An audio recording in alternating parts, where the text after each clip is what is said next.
Let's pledge. I pledge allegiance to the flag of the United States of America and to the republic for which it stands, one nation, under God, indivisible, with liberty and justice for all. This meeting is now called to order. Can I get an acceptance of the agenda? So moved. All in favor? Motion carries. We will now have the nomination of the 2025 nomination of the board. I make a motion to nominate Ms. Dawn Randolph as the zoning advisory board chair. I second. Second. Okay. All in favor? So moved. Thank you very much. You're welcome. I make a motion to nominate Mr. Landon Nelson as the zoning advisory board vice chair. I'll second. All in favor? Thank you very much.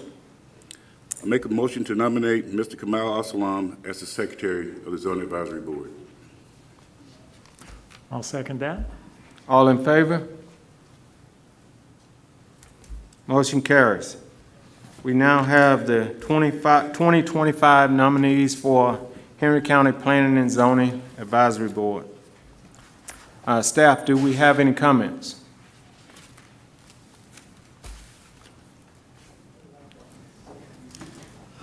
Yes, we do have a couple comments. First, we want to welcome Mr. Robert Kolpak, representing District 4 to the Zoning Advisory Board. Welcome. We also have a case that was postponed. It was originally advertised for this meeting, but has been postponed by staff. That is CU 2404.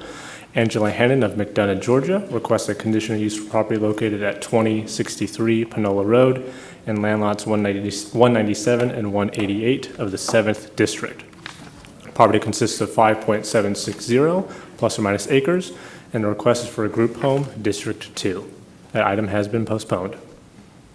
Okay. Any additional comments? No, sir. Okay, this meeting is now turned over to the 2025 nominee chair. Thank you, Mr. Chair. All right. We will call the first case, please. ULDC AM 2403. Henry County Land Company, LLC of Duluth, Georgia, requests an amendment to the Unified Land Development Code of the Henry County Code of Ordinances regarding development agreements, countywide, presented by Kamal Al-Salam, Assistant Director.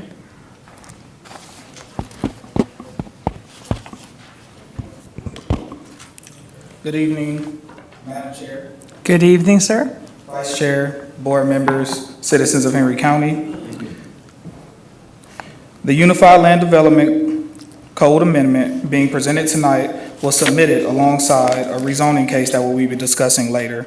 This amendment will apply countywide as it proposes changes to the procedures for development agreements in the ULDC. The applicant seeks amendments to Henry County's Unified Land Development Code to enable the Grove Master Development to be considered by the Board of Commissioners. Currently, the Grove proposes uses that are not permitted under the ULDC. The proposed changes include: 1, permitted uses in the mixed-use zoning district, amending sections 2.03.02 through 2.03.04 to add new permitted uses for mixed-use zoning districts.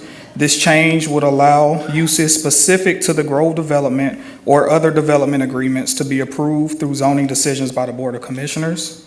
And number 2, development agreements in resource protection areas. This would remove section 12.0214B1 of the ULDC, which prohibits development agreements on land designated for resource protection. The amendment would enable portions of the Grove within the Shoal Creek Watershed Protection District to qualify for development agreements. Currently, you can rezone and develop properties within resource protection areas. However, you cannot facilitate development agreements. Additional minor amendments to related sections are also proposed as outlined in the attached red line document and your exhibit books. While this particular ULDC amendment is county-wide, as it relates specifically to the Grove development, there are three major preliminary zoning procedures involved in the development. Number one is the ULDC amendment, which we're hearing now, that amends the ULDC to allow for development agreements to be allowed in designated resource protection.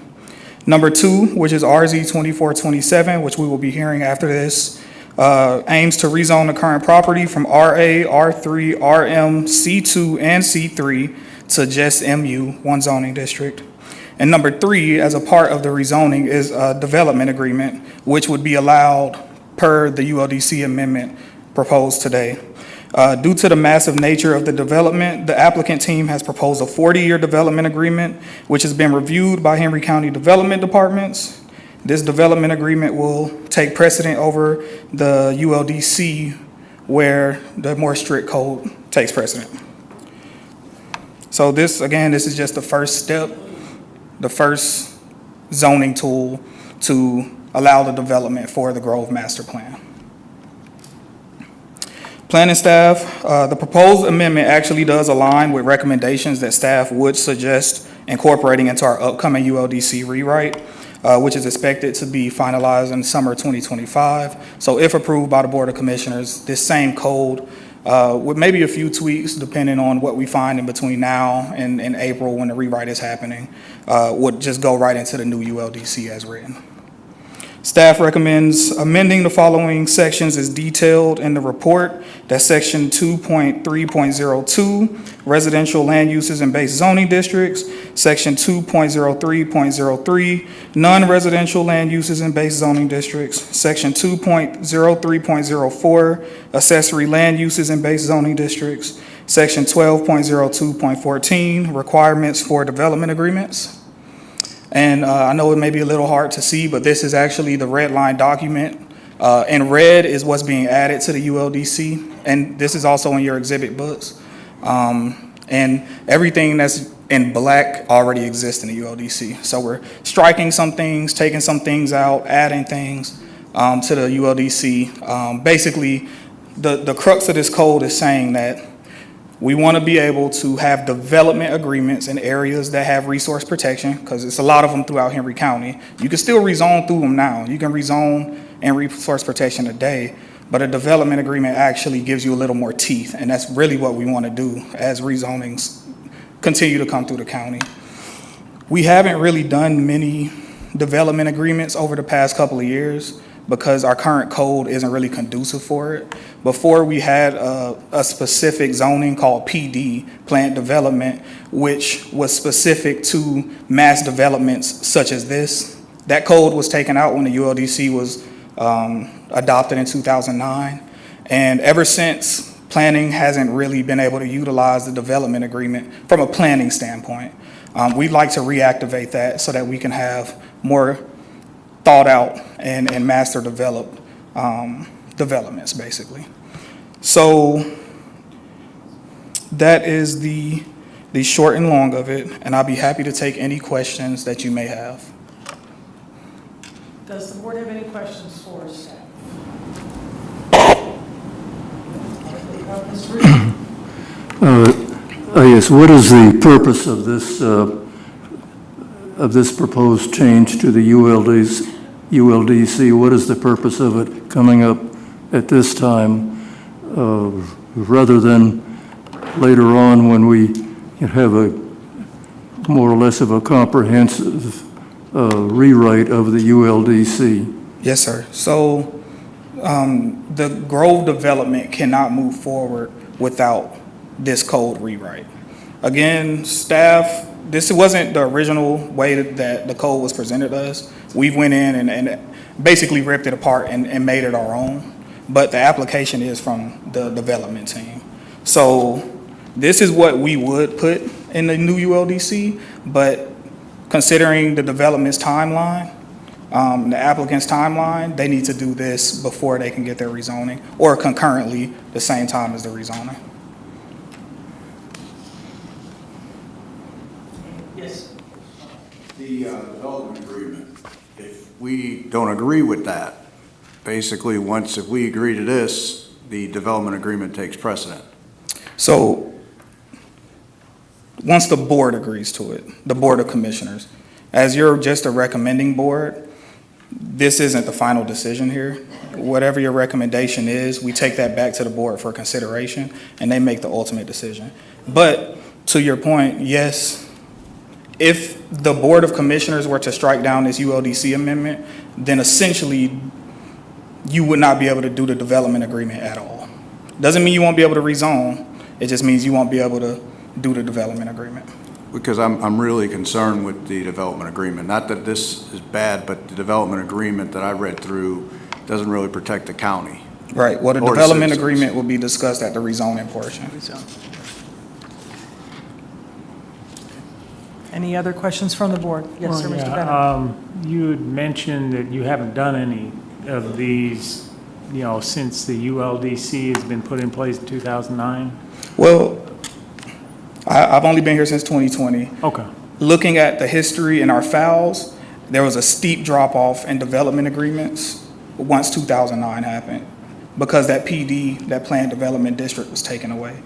There have been a few, but they're very special circumstances where pre-2009, you might see 3-4 development agreements a year because you were able to activate that planned development zoning. So this certainly is my first one since I've been here. And probably the only reason for this one is because of the watershed protection? Not necessarily just the watershed protection. There are a lot of uses that the current ULDC doesn't have that this development agreement addresses. And again, we'll get more into the development agreement at the rezoning, but the development agreement is about 15 pages of just rules and ordinance and code for specifically this development. So it's not just about the watershed, it's a lot of details that the board has to make a decision on. But the watershed is a very big part of it, yes, sir. Other questions from the board? Seeing none, we can reset the clock for a 10-minute comment, and for those in favor, we will have those people come forward. In approaching, please make sure you state your name and your address for those in favor.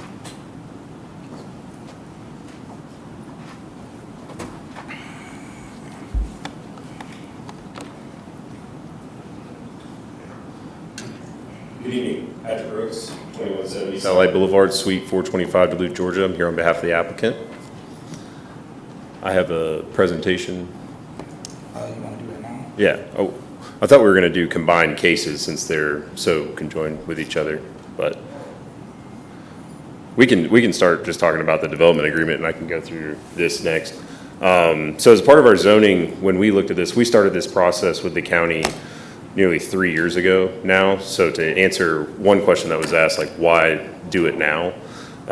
We've been working with staff and all the departments throughout the county for the last 3 years.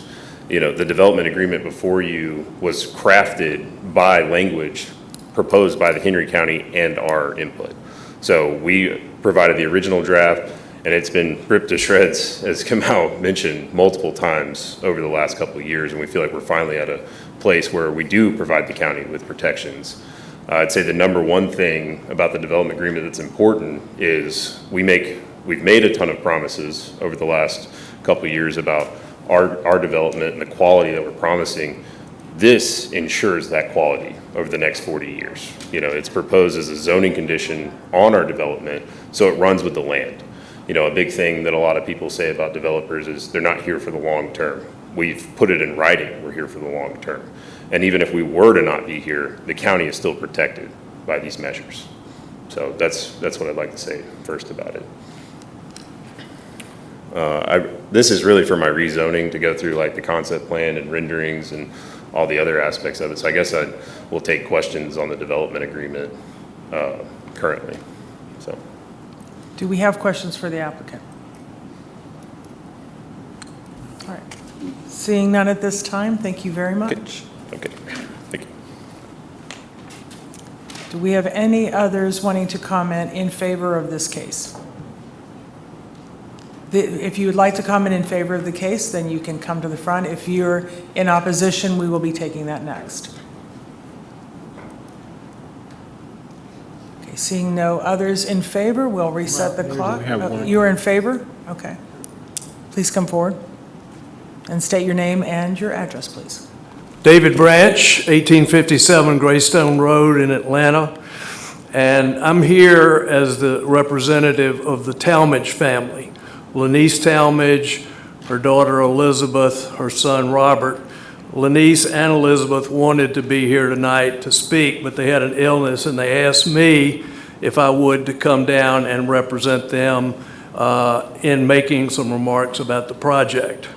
By way of background, the Talmadge family's roots in this community run extraordinarily deep. The Lanice and her two children currently own the 360 acres immediately south of the Grove project, wrapping around the southern end of the county reservoir.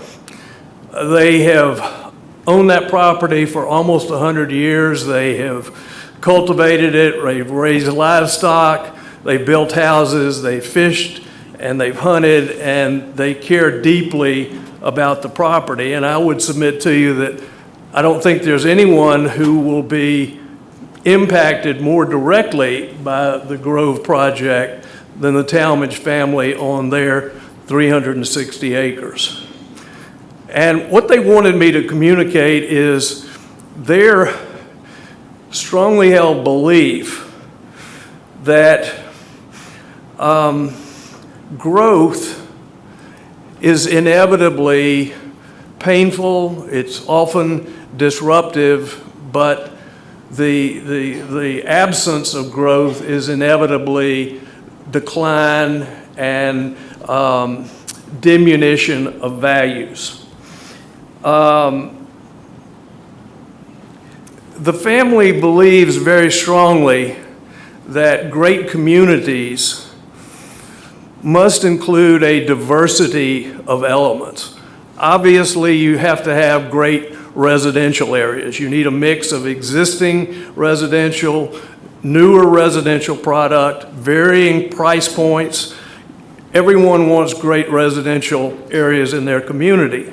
But the quality of life in the community is also predicated upon having vibrant retail and shopping districts, having access to great restaurants, having employment areas, business districts where people can come and establish their businesses for everything from medical services to technology to professional services, the whole gamut. And they asked me to come and address the commission to just say that they think that the proposed Grove project will be a great asset to the community. It will add to overall quality of growth, and they are very much supportive of it. Thank you so much. Thank you very much. Anyone else in favor would like to come forward? Okay, we will reset the clock, and those wishing to speak in opposition will also please come forward. Yes, you can please come forward. And always just a reminder, state your name and your address, please. My name is Mark LaRue. I live at 3331 Turner Church Road, McDonough, Georgia. I'm concerned about this because it sets a precedence for impacts to other small water supplies in the county. It opens the door to impacts to some of our major water supplies that have these areas protected for our drinking water. You look up here and you can see that it's got water quality critical boundaries. You know, I will get to the specifics of the development when we get to that review. But this is not good for the county to change this. Developments can be done conservation developments and things can be done that protect these reservoirs and our drinking water. And what's coming in this plan does not do so. And this is a bad thing to do, because it's not just for this project. It opens the door for many other projects. And I'm sorry, it's just not a good idea. And thank you for hearing my comments. Thank you.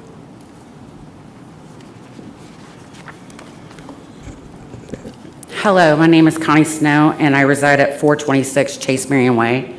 Before I begin, I would like to ask everybody in the room that opposes this to please stand. I am speaking on behalf of everybody that is standing, as well as Conserve Henry.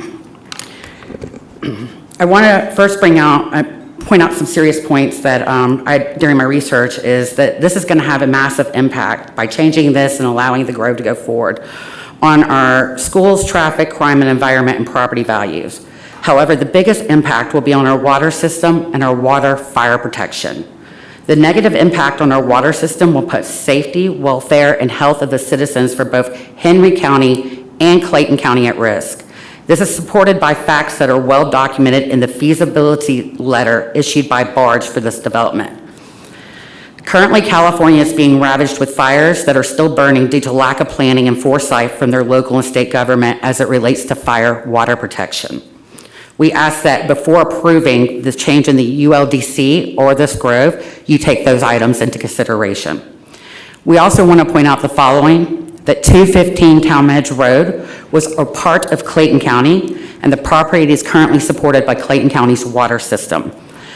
We want to know when the hearing was to annex this land to Henry County, because currently there are no documents on any of these sites, both for Henry or Clayton, that shows the property even exists.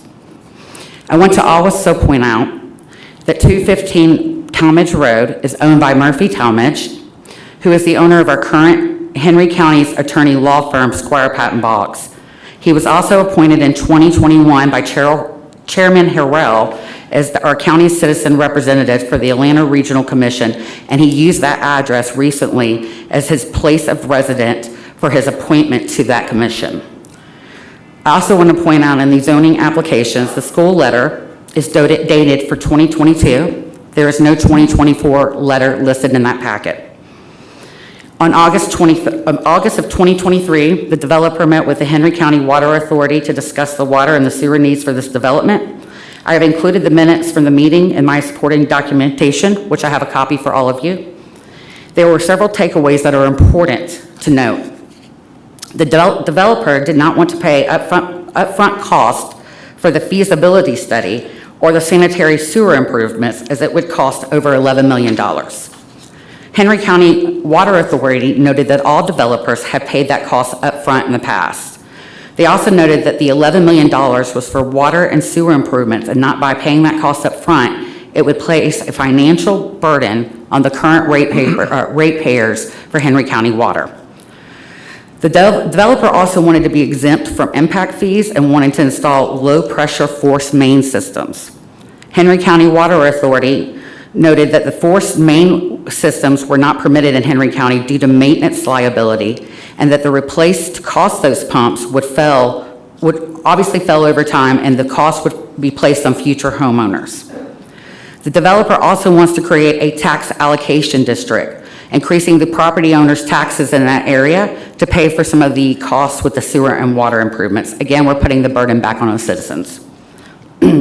August 2024, a representative from the Grove sent a letter to Henry County Planning and Zoning indicating that they have already spent $393K in the feasibility study. Just as a reminder, it was stated $11 million in those minutes. That's nowhere compared to what the cost is.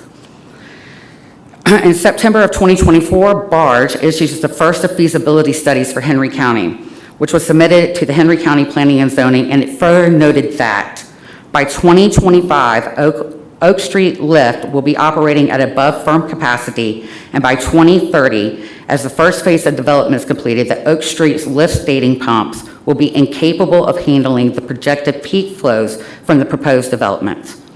By 2030, Bear Creek will have exceeded facility capacity and the treatment facility will not meet the demands of the first phase of this project.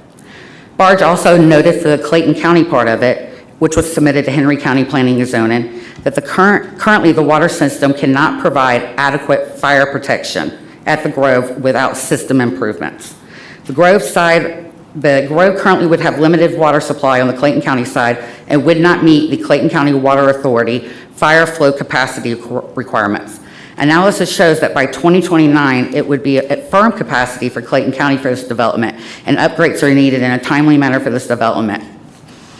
Nobody is against growth, including me. However, we have a current land use plan that is set for the next 20 years that you just completed on October 30th, 2023, with Mr. Talmadge's planner, TSW, for the ARC, and it should not be amended or updated for another 5 years, unless it's needed for public safety, health, and welfare. The current infrastructure is not set up to handle the unplanned development. By approving this development that only benefits the Talmadges and their associates, you will be willingly placing a financial burden on the citizens of Henry and Clayton County.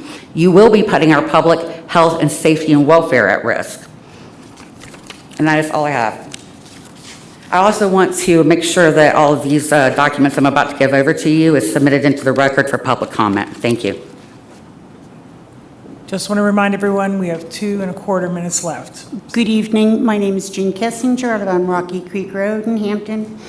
I hope you are all doing well. My statement's short, sweet, and simple. Per the applicant, both the ground and elevated storage tanks at Highway 81 do not have the capacity to accommodate the increase in demands. The elevated storage tank completely drains during peak hour demands. That's right now. That's not in the future, that's right now. Our protected area, it will soon be unprotected. We have a comprehensive plan, but at every single meeting, whether it's here or with the Board of Commissioners, it's revised. If we had a good plan, we need to be sticking with it. And that means the Grove is out. We're not ready for it. Progress will come, but not now. Thank you. Good evening, Board. Angie Collins, Crystal Lake Golf and Country Club Community. And Your address, please? I'm sorry? Your address, please. 747 Peninsula, Overlook, Hampton, Georgia. The concerns that I have with a project of this magnitude is just to make sure that the guidelines before anything, I mean, I was really educated with Ms. Snow prior to with some of the concerns. But hearing that, in addition to some of the experiences that I've had as far as seeing homes that were not developed properly, my concern was just to make sure that before anything was done, whether it be water, sewage, any type of ground is broken place, that we have something that's going to elevate Henry County, not necessarily take away from Henry County. Something like this, when I called Planning and Zoning, I was under the impression that one of the builders was Smith Douglas Homes. I called back in November. Now it seems to be that they're not saying exactly who it was. But when I looked at that particular developer, that developer's ratings was 1.5. And when you have 1.5 out of 5, when you have a project like this, it can either elevate a community and bring everybody's property value up, or it can really take property value down. We want to make sure that if and when this is approved, that the homes, that the water, sewage, that everything that's going to be there is on a certain scale. And so that's really my concern, is to make sure that before we just allow someone to come in here and throw up anything with a community that's this close to Atlanta, this close to so many amenities, that we really get the respect that we do as a county. Thank you. We do have time, so if you would like to hold your comments for later. Thank you.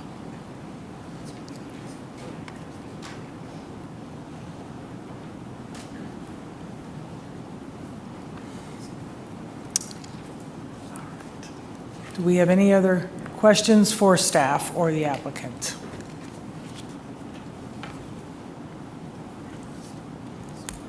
You do not?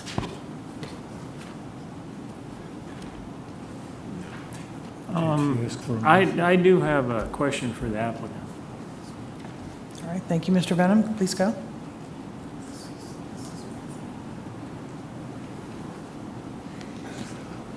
I'd love to answer some of the crowd's questions too, Well, if I have the opportunity. We'll probably just ask our question. Okay.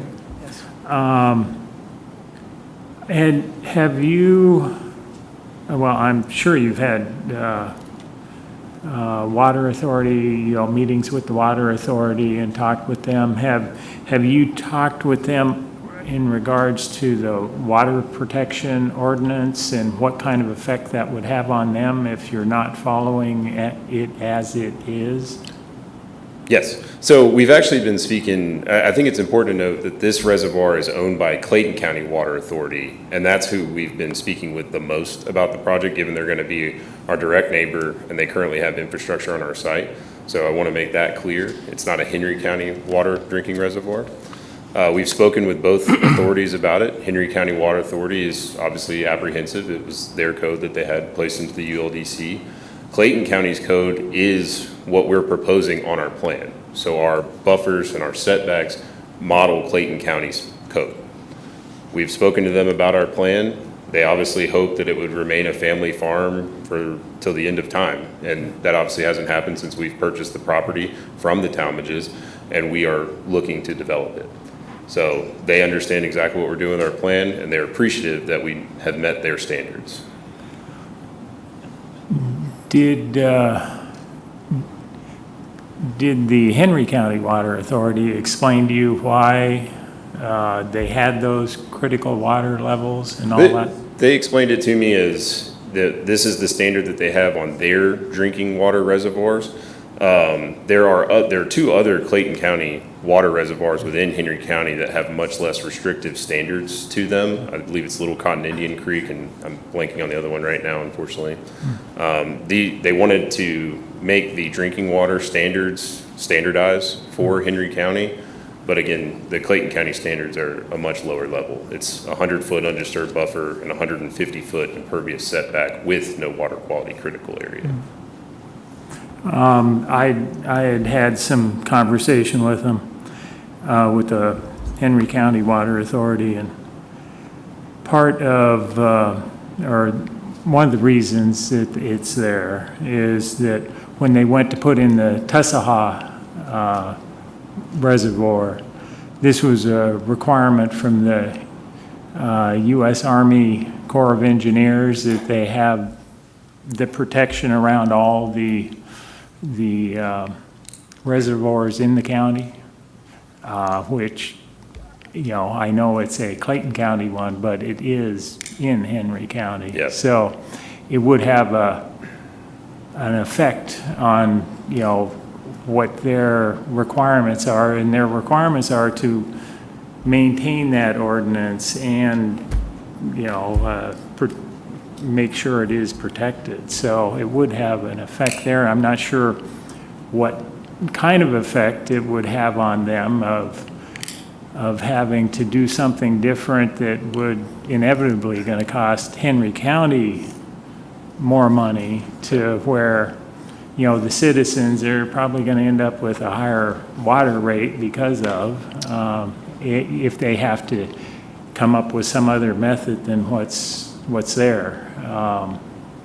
So that's what my conversations were with the Water Authority. Yeah, I've never been told anything about higher rates. They did mention. Well, no, and that's my assumption there, because if they lose that, they would have to probably figure out how to gain back compliance with the U.S. Corps of Engineers, because that's part, so, which probably is going to cost money. Yeah, and I won't pretend to know all of, HCWA's rules and regulations. When we looked at it is we're looking at the actual reservoir owner, and I understand the distinction of the county lines between the two, but dealing with the actual owner of the reservoir, we thought was the better path to go when we're talking about this development. I mean, we're hoping they'll be our utility provider as well. I mean, a lot of comments were made about the existing infrastructure. We understand that completely. I'm not sure about the $11 million number, but the feasibility study numbers, we have paid those up front. We have been doing those. They are completed. We understand that a ton of private investment is going to be needed to bring these systems so they're ready to handle a development of this size. We understand that. The other part of it is this development's not going to happen overnight. This is a minimum of 25 years that has to happen, and again, with a ton of private investment first. And I'm going to talk about a lot of this in the Well, rezoning. yeah, I wish we had done on the that next thing. first, So but- you've answered my question. Okay, Thank you. thank you. I see. Any other questions? Yes, sir, Mr. Colbeck. Speaking on the water, there's a lot of where it says we're not ready for it, and there's going to be cost. And it doesn't look like you guys are footing the bill to make those adjustments up on the water supply, which would be to the taxes of the Henry County citizens. Okay. At which part does it look like we're not footing the bill currently? Because we paid for the feasibility studies up front, and I can provide the receipts from Henry County Water Authority and Clayton County Water Authority and the city of Hampton where we actually did a study there. That one's not complete, but I don't think it's going to go anywhere. Well, when they say that they will have to make upgrades to incorporate, right now, we cannot incorporate this without spending money. I'm not sure the impact fees will cover the costs of what we need to do for the water. Oh, impact fees will not cover it. I can go ahead and eliminate that talking point. They definitely will not cover it. Again, this is where the private investment comes into play. So the feasibility studies show us as the developer what we would have to pay to make our project work at full build out. And it has a list of timelines of when that payments have to occur. At no point did I'll say it right now, we do not expect Henry County Water Authority to make these payments themselves. We don't expect Clayton County Water Authority to make these payments themselves. We understand the impact that we have. So that's where I was talking about the private investments. You know, the tanks that are full and need to be expanded, we understand that. It's like, I know it's the next part, but like the fire and safety, you guys are providing land, but not apparatuses, not the buildings. Yeah, I think that's a legal issue, and I can have my attorney answer that question, but I think to ask me for money payments for apparatuses, I want to say that that's not totally legal. Yeah, so I think the term is like contract zoning if you do that, like, hey, give me $3 million for apparatus. I can't agree to that. Now, we've started by giving the land. We want to be good citizens. Again, corporate responsibility is a big thing we believe in. Deeding the land over for free to the county so they can plan for future expansion in this area, we think is a great start. If we can be a part of the conversation to help with that further at the right time, we're happy to do so.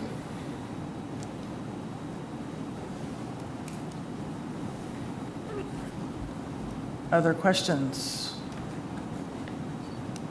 No. Do not see any other questions for staff or the applicant? No. Therefore, we can call the case at this time. ULDC AM 2403, Henry County Land Company LLC of Duluth, Georgia, requests an amendment to the Unified Land Development Code of the Henry County Code of Ordinances regarding development agreements, countywide, presented by Kamal Asalam, Assistant Director. Okay, I make a motion with what I've heard to deny the amendment for ULDC AM 2403. We have a motion to deny, and do I get a second? Second. We have a second, and we have a vote on that motion. All those in favor of the motion to deny? All right, the motion passes unanimously. Call the next case. RZ 2427, Henry County Land Company LLC of Duluth, Georgia, requests a rezoning from RA Residential Agricultural, R3 Single Family Residence, RM Multifamily Residence, C2 General Commercial, and C3 Highway Commercial to MU Mixed Use for property located on Highway 1941 north of Highway 81 West in land lots 161, 162, 163, 189, 190, 191, 192, 194, 195, and 196 of the 6th District. The property consists of 1,277.621 plus or minus acres, and the request is for a master planned mixed-use development. District 5, presented by Kamal Al-Salam, Assistant Director. Good evening again, Chair, board members, citizens of Henry County. This is the rezoning portion of the case we just heard on the ULDC amendment. It's going to offer you a lot more details on what exactly the development is. The subject property is highlighted in green on each map and is surrounded by RA and R3 zoning, as well as abutting the Clayton County single-family and multifamily residential developments to the north.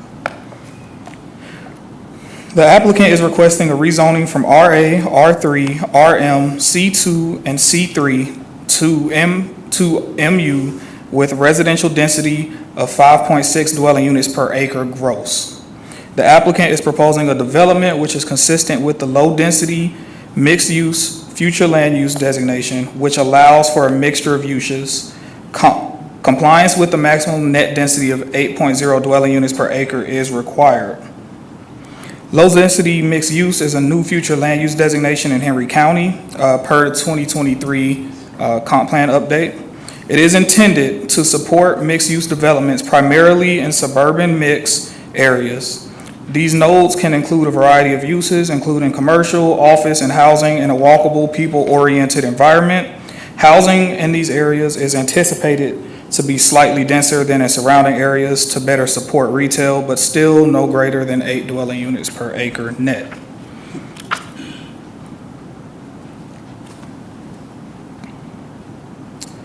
The Grove is being presented as a master plan community of 1,277 plus or minus acres situated on the shores of Lake Talmadge, west of Highway 1941. The Grove as proposed shall include the following: 3,400 single-family units, 3,700 multifamily units, 2 million plus square feet of commercial, a mixed-use village center, 180-room full-service hotel, 150 acres of open space, 7 acres of dedicated space for civic use like police and fire, 8 miles of trails, 35 pocket parks, 6 amenities areas. I'm sure Mr. Brooks gets back up here, he'll be able to sell it even more. There are 3 major preliminary zoning procedures involved in the development of the Grove. 1 is the Unified Land Development Code Amendment, which you just voted to recommend denial. 2, which is the rezoning, which we are hearing now. And 3, the development agreement, which is a part of the rezoning as to be decided by the Board of Commissioners.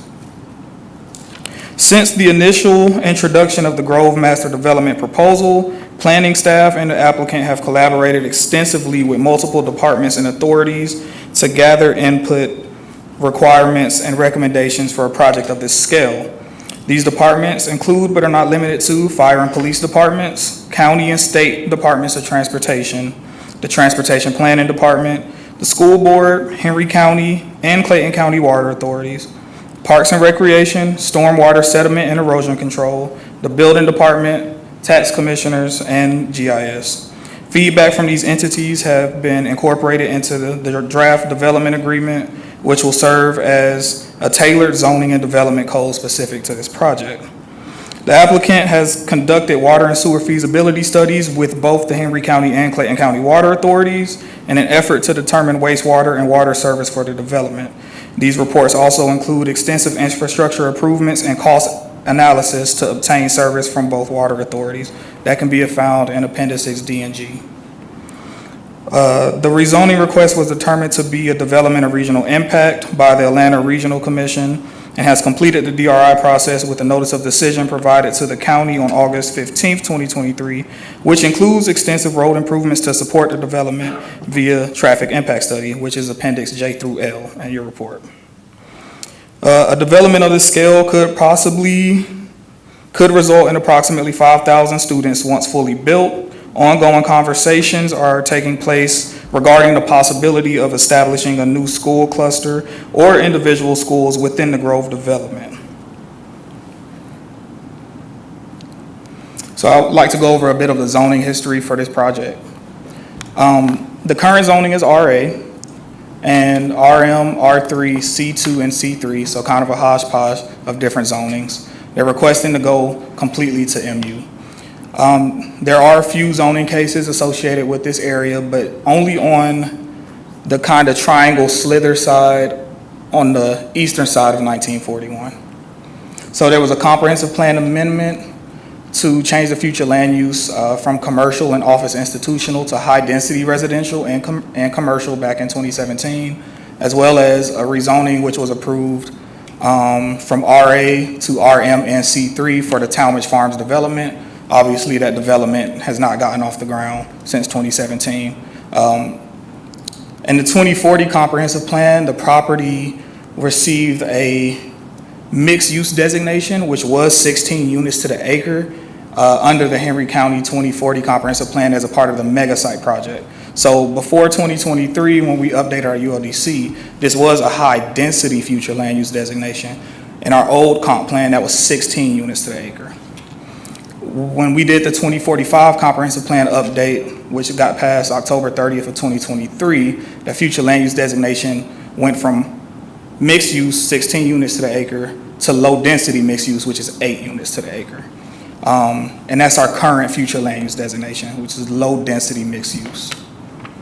So the zoning history is a little messy, but what was 16 units to the acre last year is now 8 units to the acre.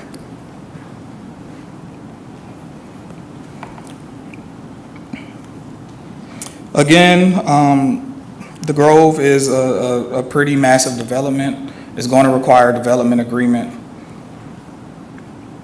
Just the scope of the size of this project is going to require its own code. So that's a decision that the Board of Commissioners will have to come to when it meets them. Staff recommends approval of the request of the condition with the conditions and details outlined in the signed Regional Master Plan Development Agreement for the Code, which is Appendix A. This development agreement is a work in progress. It started off very rough. We've kind of beat this thing as much as staff can beat it. It's now the commissioner's turn and your turn to beat it up. And I'll be happy to take any questions or questions after the applicant presents. Yes, Mr. Richard. Okay, what road improvements are planned to handle if this comes to fruition? Yes, sir. Based on the traffic impact study. So again, they did go through a DRI process with Greta and ARC. They have extensive road improvements that are required per the ARC. That's in the appendix J through L. We'd be here all night if I if I were to pull that up and go through it. But the applicant can also detail a little more specifically what you're looking for there. On the roads, there looked to be only one way in. I mean, there's a lot of entrances, but it's the same one roadway. So there's no back exit for the development? So if you look at this map here, there's a couple of entrances right off of 1941. The plan for the developer is to create a spine road that's sort of a major arterial coming off of those 3 roads. So it's going to essentially be a new major county road if approved. So they have 3 different entrances. It's not just one. But yes, there is a spine road. And again, the applicant, I'm sure, will be happy to delve more into that. I was just saying, but the only entrance or exit will be 1941. Yes, sir. I have one quick question. Now, have the applicant agreed to these improvements, or is this the cost that the county is going to take on? It's the cost that the applicant has to take on, if approved. Other questions for staff? All right, we'll call the applicant up. Set the clock to 10 minutes, please.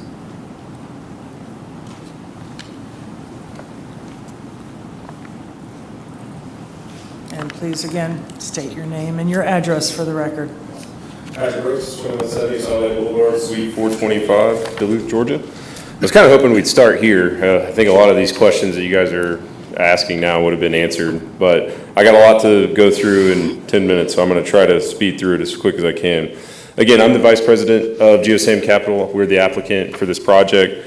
A couple key members of our team, John Palmer, president of Falcon Design, he's the lead engineer. I think most people here are familiar with John. His ties to Henry County are very deep. Stephen Jones, who's a partner at Taylor English, he's our lead attorney. I also have Dr. Brian Wellington here. He's our water quality expert for the project to help ensure that we're protecting the drinking water reservoir we've just discussed. At GeoSam, a big thing we believe in, again, is corporate responsibility. I used that term earlier, but I want to delve into it a little bit more. It's, we want to work in the community. We want to be accepted by the community. We're not the groups that come in, flash in the pan, boom, here's the development, and then we're gone. We've spent the last 2 years meeting with every single department in this county: planning and zoning, DOT, stormwater, fire, public safety, parks and rec, environmental, senior services, the tax commissioner, SPLOS, Public Works, the county manager, development authority, and multiple water authorities. We've also attended a multitude of public meetings across all elected and appointed boards in this county and have hosted multiple community engagements regarding our project to get feedback and craft the project. I'm very proud of what is on the screen. This is the Grove. Again, our company has gone to great lengths to ensure the Grove is heavily influenced by Henry County ideas and values while being creative and fostering in a new era of smart and phased development. We attended the 2024 special called BOC meeting that talked about the vision for this county. Stated goals were increases in medical, preservation of green space, a hotel with conference space, commercial versatility, increased public safety, and attainable/workforce housing. Our plan offers all of these options and more. We have doubled the required amount of green space per the MU district. We have met with the CEO of Piedmont Health to discuss our site, and we look forward to future discussions with their real estate team. We are dedicating 7 acres of land to the county for a fire and police station. We do plan to offer a full-service hotel. So as you can see, we take the route of listening to the stakeholders when planning our projects. Our vision for the Grove is simple and supported by a robust development. We want to provide a full life cycle community that offers attainable housing from a resident's first home to their dream home. We want to encourage connectivity through our trail system and our active and passive green space. We want to provide a village center that will become an entertainment hub for not just the Grove, but for all of Henry County. We want to invite commercial versatility and attract economic drivers/job creators, and continuously work with the county throughout our build-out timelines with a smart, phased development that will limit the strain on existing infrastructures while we make the private investment to increase this infrastructure. When thinking about the financial impacts of a development, you must also think about the impact on a community. Land is a finite resource. A properly planned and phased mixed-use development helps a municipality obtain smart development/growth, helps them grow their tax base, and provide the community with desirable amenities. Our consultant, KBA Advisory Group, put together these projections of the economic impact of the project at full build-out. As you can see, there are immediate and long-term impacts through fees, household spending increases, and future job creation. This type of development also helps promote the halo effect, or lifting up the surrounding areas for economic growth. This would pair well with the airport area master plan and the county's future growth plans. A project of this size requires experience and persistence. At GeoSam, we have both of these qualities in great supply. We have over 40 years of experience. We're family-owned and operated. In Georgia alone, we've developed over 5,000 lots across 90 communities. As Henry County loves its natural history, we believe in being good stewards of the land that we develop. Our project, again, provides over double the amount of required green space. It's usually 5%, we're closer to 12%, and over 150 acres. We have over 6 miles of undisturbed shoreline. We're going to provide 35 pocket parks that will be connected by 8 miles of trails to allow the community to interact in the provided green space. And we've been actively discussing our project with Clayton County Water Authority, who again owns the reservoir to our southern border. Our commitment to nature goes even further with respect to water quality. Again, we've engaged an expert in water quality, Dr. Brian Wellington, for design, construction, and maintenance optimization. We plan to use best management practices when it comes to erosion control and to go above and beyond. Look to preserve natural areas of water quality as to be determined once we perform a master hydrology study.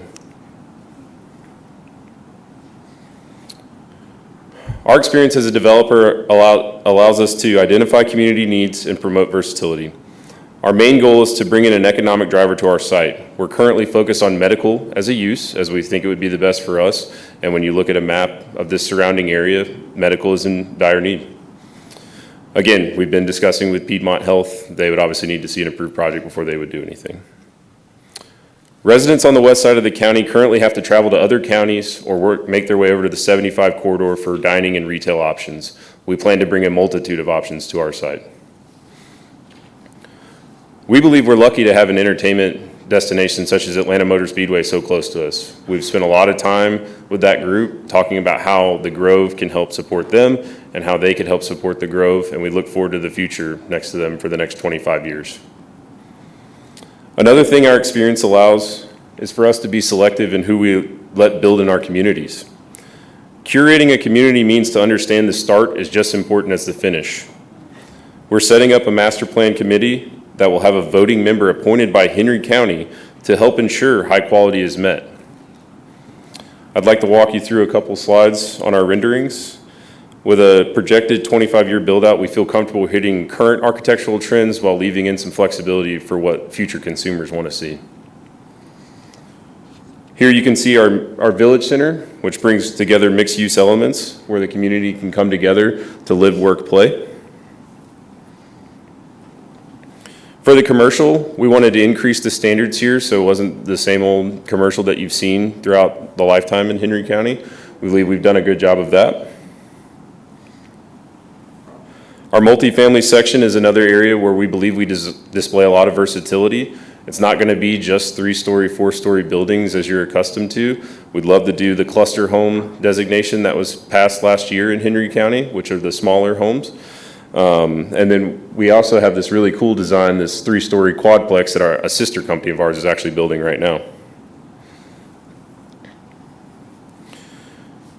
We don't believe there's enough age-restricted options within Henry County as a whole. That was one of the big things when we were looking at this plan, was making sure we had age-restrictive active adult components to help service that part of the Henry County population.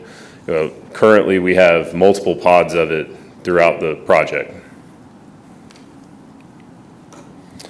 And then on single-family townhomes and townhomes, again, we believe we're hitting current trends. We believe these are high-quality product. We expect high-quality product, and that's the goal of the master plan committee that we're putting in place that, again, would have a voting member of Henry County on it. Right. And getting back to the development agreement, I mean, we agree wholeheartedly with staff that a development agreement, if you want to do a project of this size, I can stand up here all day and keep selling you this project. In my opinion, it sells itself. But at the end of the day, words have to meet the paper and people have to sign to ensure that that quality is met 25 years from now when I'm 57 years old and I might not be working on this project anymore. But Henry County knows that these rules are here to stay. So, and then I got a minute here. So I wanted to run through a couple things real quick. On fire life safety, again, we're deeding the 7 acres for fire and police. We agreed to sprinkle all townhome units on a block of 6 or more units. These are all items in the development agreement. At fire's request, we moved our plans for age restricted to the front of the neighborhood. We're setting up flock cameras at all major intersections at the request of the police department. We're also mandating that all homes be built with the ability to have digital cameras like a Ring doorbell. I can't make every person join it, but the Henry County Police Department wants that technology, and if people do want it, they want them to join their system for their lifetime crime stopping. On traffic, again, our DRI was completed not just with DCA and Greta, but also the Georgia Department of Transportation. Our improvements were set by GDOT. It's a GDOT road. Includes lane widening, includes full new intersections being put in, R-cuts, median closures. These are all private investment by the developer, not on the county. We've got time. That's done. We're done. Yep, time to say it. I thought you meant like we had some time to let me keep going. Appreciate it. Thank you. At this time, we're going to go ahead straight to public comment. and resetting the clock at 10 minutes. Those that want to speak in opposition to this case, please come forward.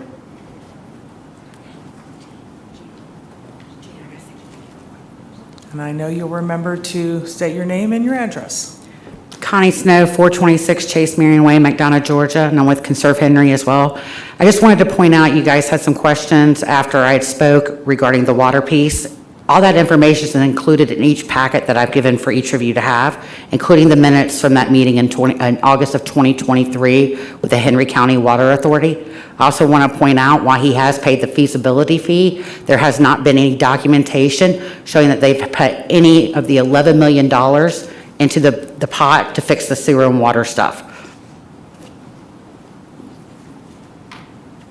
Good evening again, everyone. My name is Jean Kessinger. I live at Rocky Creek Road. I feel like this rezoning is putting the cart way before the horse. I'm going to go back to his comment about good land stewards. Peggy Bauer's land on Jonesboro Road, there's a surrounding area of trees. Everything in the center is decimated. Willow Lane, that's Carol Kelly's family land. Ring of trees around it, in the center it's decimated. There are no trees. Pictures here even show painted on bushes and trees. Without the trees, and I'm not a tree hugger, please don't misunderstand my position. Without the trees, they don't give clean water and they don't give clean air. So our water and our air quality will suffer. Also, many current landowners have drilled or bored wells for personal use and farm use. Recently, when we went through our drought, many of the water tables fell below what's known as pool. And when that happens, these wells dry up, the creeks dry up. If we already don't have and are using everything conceptually that we've got, we're not saving any of the land, obviously, or the trees. What's going to become of us when we have no water to share? And yet we're thinking so grandiose that we're going to have all of this and we're going to plan ahead. We need the infrastructure before we do anything else, and we don't have it. Thank you very much.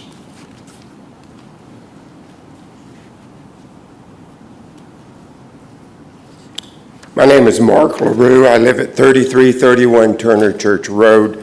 I'm part of the Walnut Creek Watershed Coalition. This is outside of our watershed, but I would point out that this went through a DRI with the Atlanta Regional Council, and there were numerous recommendations about this project. There were recommendations within that from the city of Hampton, other places. A mere 12% of this forested landscape will remain after this project is over. What a gracious gift to the environment. And it's not even defined green space, which is one of the questions in the DRI. It's not natural trees. What is it? Is it the green strip down the parking areas? Who knows? It's not defined. The applicant has hired a great consultant that I highly respect. Stormwater from this development is going to go into these lakes that are to the south, which is Talmadge, those to the north. State standards, which the county has adopted verbatim, are minimally protective of downstream water quality. These lakes are going to start filling with sediment. They're going to start getting a lot more water runoff than they used to. It puts stresses on the dams. Look at Lake Dow in Henry County. That's what happened there. Development started. That lake was not designed for all of that. And over the years, these lakes require maintenance, and Lake Dow has issues. And who pays for that? Lake Dow homeowners now. But this belongs to the citizens. So what happens when this lake starts having problems and fails? Who's stuck with the bill for that? The citizens. Now, there were recommendations in the DRI for extensive other measures to be considered for stormwater runoff, none of which I see presented here tonight. So this is not a good project, especially in the location where it is. Thank you.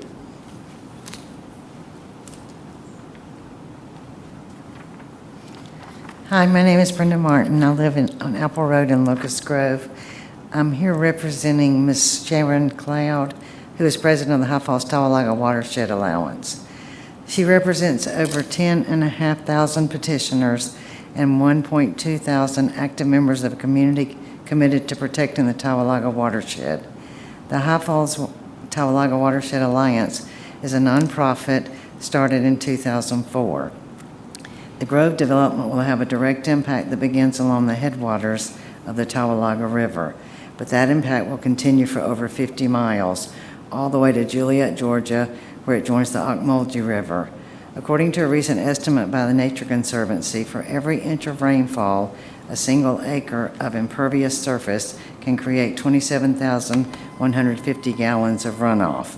It's estimated that the rapid growth in Henry County, just in the area between Highway 155 and Locust Grove, has converted over 15,000 acres of agriculture and wooded areas into impervious surfaces. This equates to over 407 million gallons of stormwater that can easily overwhelm all well-intended efforts to build systems to contain and control it. Unpaved ground absorbs rainfall, allowing water to soak naturally into the soil where it is filtered of pollutants and gradually makes its way to aquifers.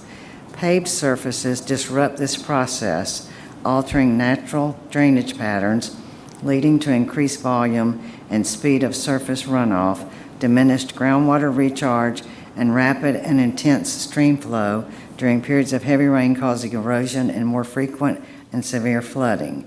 As part of our mission, we have been certified by the state of Georgia's Adopt a Stream program to test both chemical and biological contaminants. We've already started testing at Trestle Road below Cole Dam. We'll be adding additional sites in Henry, Spalding, and Butts counties. In 1994, approximately 28 inches of rain fell in this region within a few days. The High Falls Dam failed. As a result, a man lost his life when his truck was washed off the Highway 83 bridge near Juliet, over 10 miles below the dam. This development is approximately 13 miles north of a dam built in 1890.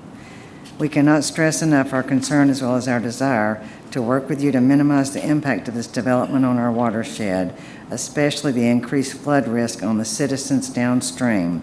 Just think how close Hurricane Helene came to impacting our community. So with that in mind, please think about our watershed and the potential severe consequences of your decision. Thank you for giving us the opportunity to speak about our concerns.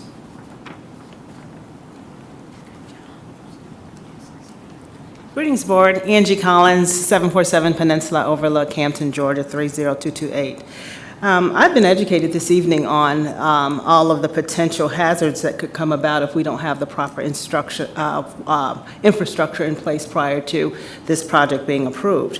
As the gentleman was speaking, and when they put up the slides, everything looks so good, it's so impressive, but some of the concerns that I have is the long-term effects, because when I looked at I just did a quick Google search of the builders that are slated to be participants in this, and I can speak on behalf of some of them, at least D.R. Horton, and I got to tell you, some of his homes are very, very questionable as far as the long-term quality, and that's what I have a real concern about. At one point in time, builders, when they built something, they took pride in their work, and it was long-lasting for years and generations to come, but now if we don't do this right, what I'm afraid of is what the long-term consequences are. We want to build a beautiful community where people want to come and have maybe their first home or their forever home. But if these homes are not done properly, my father happens to be in, he's a master carpenter. And he had a gentleman who asked him to come and say, hey, what's going on with my house? Just something's going wrong.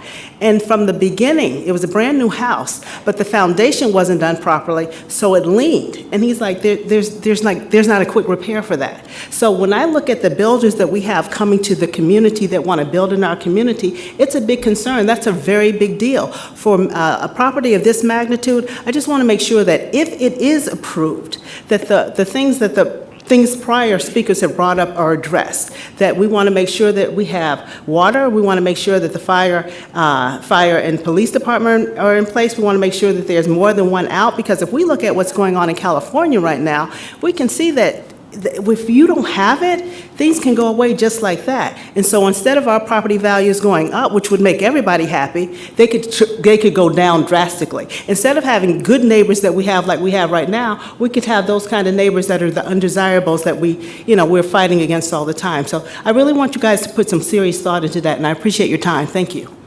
Thank you.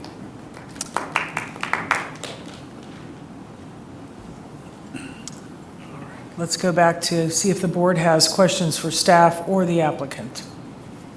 I have a question for the Mr. applicant. Richardson?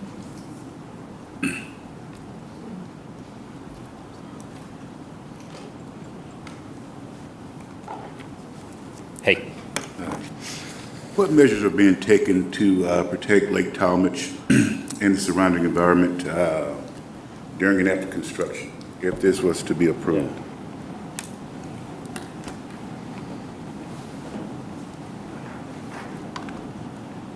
Sorry, I'm figuring out your system here. Just going to our water quality sign.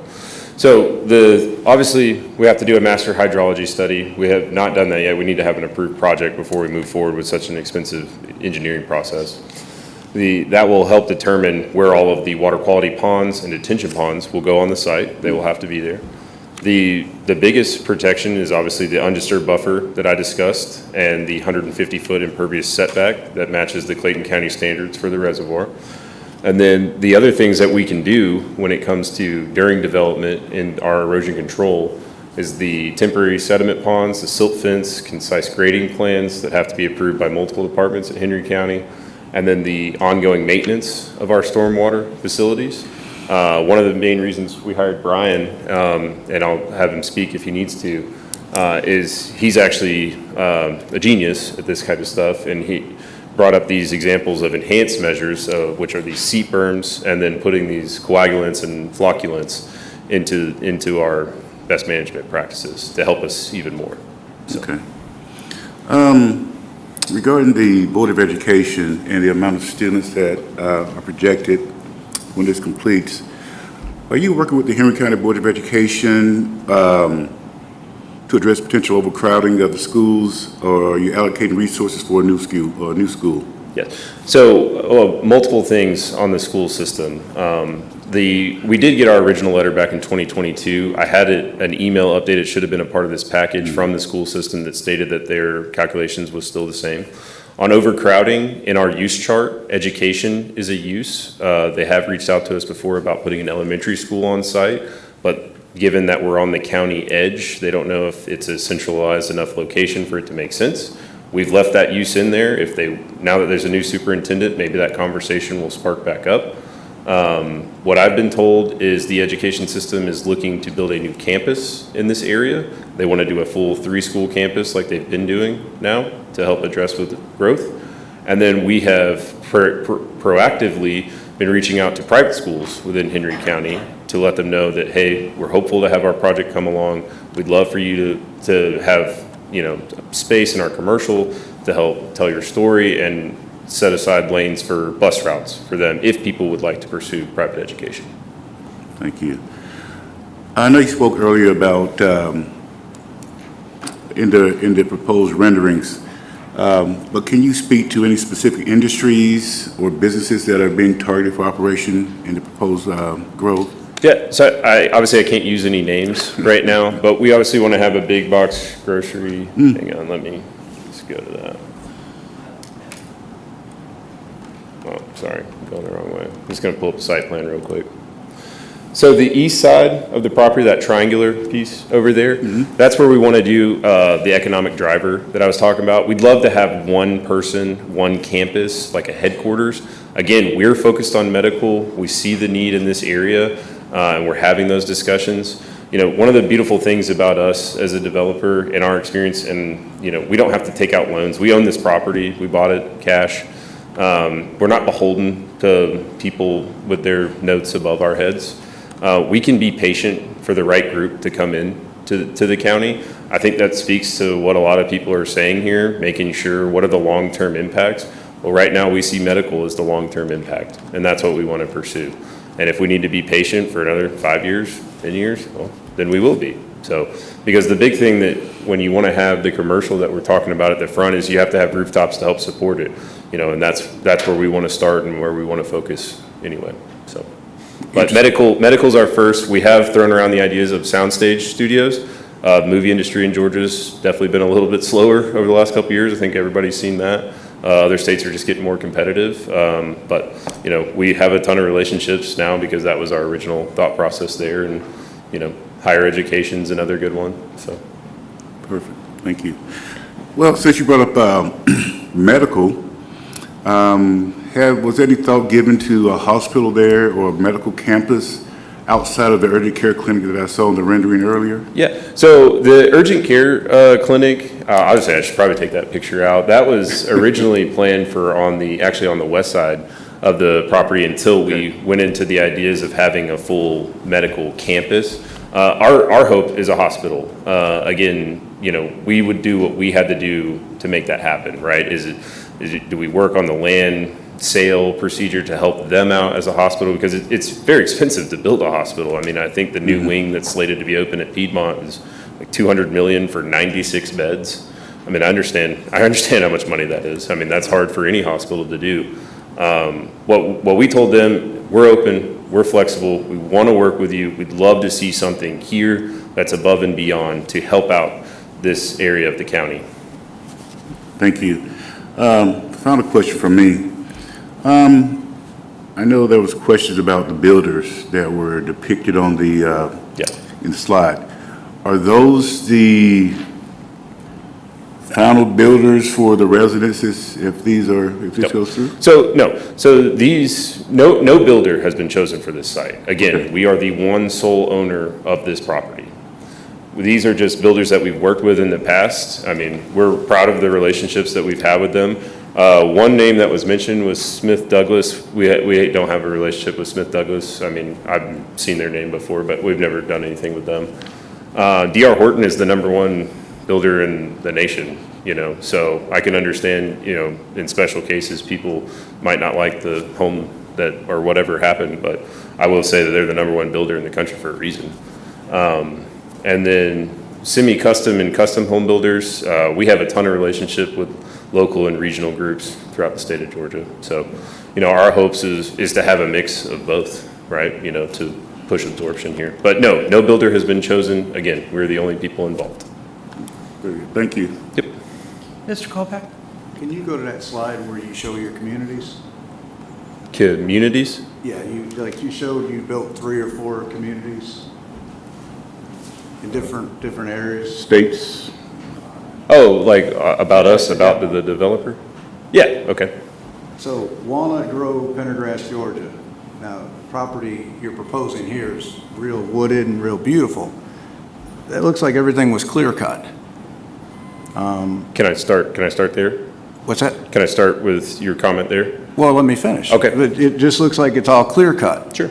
And when you have a beautiful lake property or lakes property, I'm seeing, if I was mistaken, it was like 24 foot for a driveway? 24 foot for garages to ensure that all garages are two-car garages. But that's what the property was look like on your site here in Henry County? No, this is a different subdivision. That's why I wanted to kind of start by answering your question here. We bought this, it was already partially developed out of the recession, and we actually brought it back to life to bring the vibrant community that you see there. And we had to go in and replant a ton of the trees that were clear cut by a previous developer. But what's your plan here with this county? What is your plan? Are you going to clear cut, or is there anything, development agreement it wasn't clear on how the land was going to be developed? Yeah, I mean, we will go in there and define our limits of disturbance, and if it's the best practice for the grading and the most efficiency cost for that phase of the development, there will be clear cutting and there will be mass grading. Now, one thing I will say about us, the other picture here is a mitigation bank in Florida that we own. that we help maintain. It's over 2,500 acres of undisturbed land. So again, it goes back to being the good stewards of land. And when there's areas of natural beauty that we can help preserve, we look to do it. And again, we prove that we look to do it, so. Now, the 2,100,000 square feet of commercial, is that realistic? I would say that, again, this is 25 to 40 years. I'm not going to speak 25 years into the future. We think it's realistic over that long of a time period. As the market changes, we're a market developer. If the demand shifts, then we will shift with it. You know, if it's less commercial, then we will just build less commercial. But the development agreement, basically, you just can change it from commercial to residential. So is it 7,200 is going to be the cap? Potential for, that's it, for the build? 7160 is the full cap on residential, so 3,400 single family, 3,760 multifamily. And then as far as switching commercial to residential, I don't believe that's in there. We can't just take like 2 million square. One thing, here, this might help actually. And I may have read it wrong. I read it as what I saw. It's a 40-page document. I mean, I don't expect you to get it all in the first try. It took us 3 years to write it, you know? So on this pod map here, this shows all these different color areas. So that really light yellow and that orange are the residential areas. And those are the main residential areas.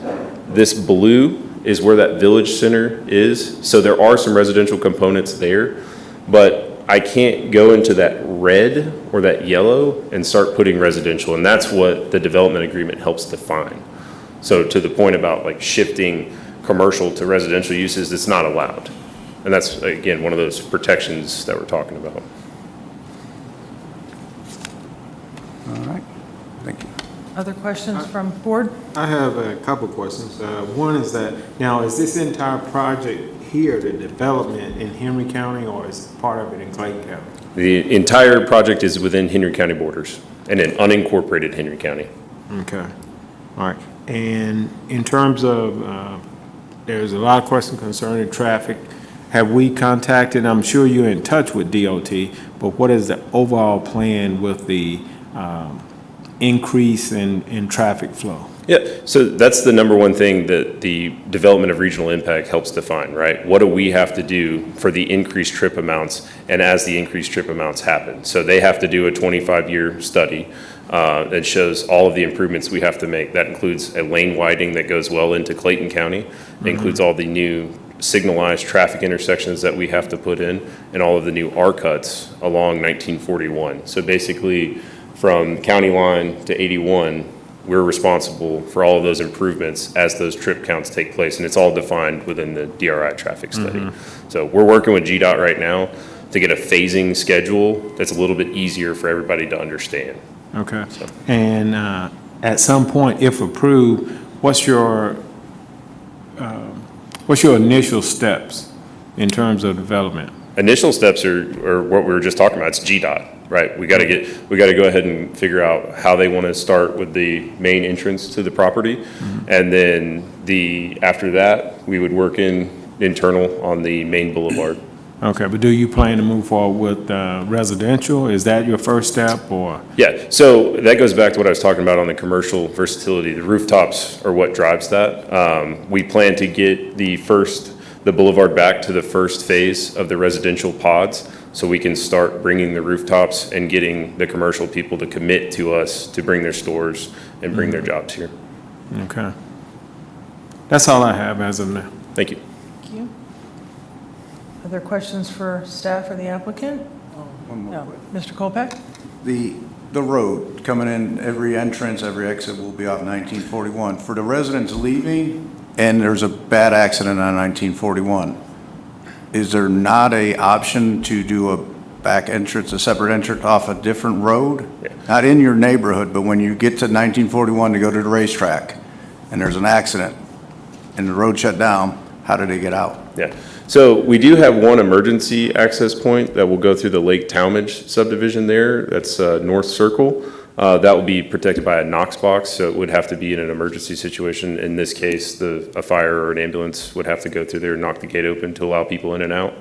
As far as a back entrance to the property, we're obviously limited by our environmental constraints of lakes behind us and below us. And then the northern section of the property, those are actually established neighborhoods in Clayton County.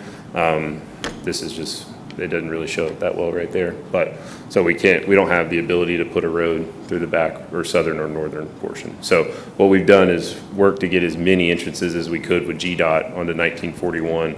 And then the other part of that is going to be the arterial and collector road internal to the subdivision will be a much higher increased standard. I think, as he said earlier, it was a good description, a major county road to help ensure this traffic is moving throughout the development.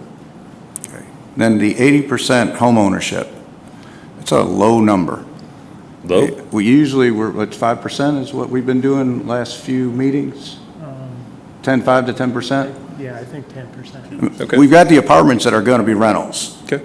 But then the homeowners, there's potentially 20% could be rentals as well. Yep. Yeah, so that is how we would have done it, would have been a 20% rental restriction. On homeownership, but the board's been a little higher with like 95% owner occupants as opposed to 20% of the single-family homes being rentals. Would you like to see it at 90% with a 10% restriction? At least 95.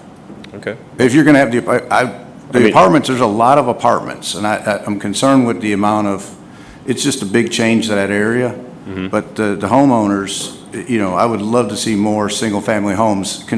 An area nearby is developed at 2,000 acres, and they have 3,400 homes. You're at 1,200 plus, and you're at 7,200 homes. So it's a little more volume than I would like. I would like to see the apartments reduced and more single-family homes. Okay. That's, definitely something we can talk about at the board or commissioner level, and if you wanted to make a motion here, I don't know exactly how that works, but one thing I will say is we do conform with the Henry County Comprehensive Plan as well for the low-density mixed-use plan. So I want to make sure that that was clear. Yes, Mr. Richard? What was the basis or studies that you had that made you come up with 3,760 multifamily units? Was there some economic studies that you made that would make some determination based on that? Yeah, so this was actually done by the original architect for the project, which was Nelson. They helped design the Battery, Atlantic Station, a bunch of other properties. They just pulled into their expertise and their examples on a unit per acre. We set aside the acreage that we wanted to see multifamily on, and this was their best laid plan based on their experiences with other massive mixed-use projects throughout the state of Georgia. Okay, and then what would be the build-out in terms of years for that number of multifamily units? Is this 10 years or 20 years? Or? No, it'll take all of 25 years. I think 25 years is best case scenario on full build-out for this project. That's why in the development agreement, we pushed for 40 years to allow for unforeseen market conditions, changes in consumer preferences. 25 years is best case scenario hitting these numbers. If it were to happen in 10, it would be shocking. It's not going to happen in 10 though, so. Okay, well, based on the time frame that they would be built, certainly that would also affect the need for school classrooms, that would have to be prepared for that yield, as well as the 3,400 single-family units. Yes, sir, absolutely. And again, it goes back to phasing and being smart with your development, right? The school system's already told us they're actively planning to build new campuses for growth within the county. We're certainly not going to show up overnight with the students, and they're going to happen over time and allow the school system to keep planning, so.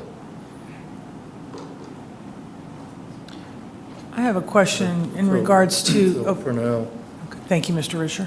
In regards to your mention that you've been working with the Corps of Engineers and other agencies of state and federal government, have you come across any historical this is a, old Yep. family property. Definitely.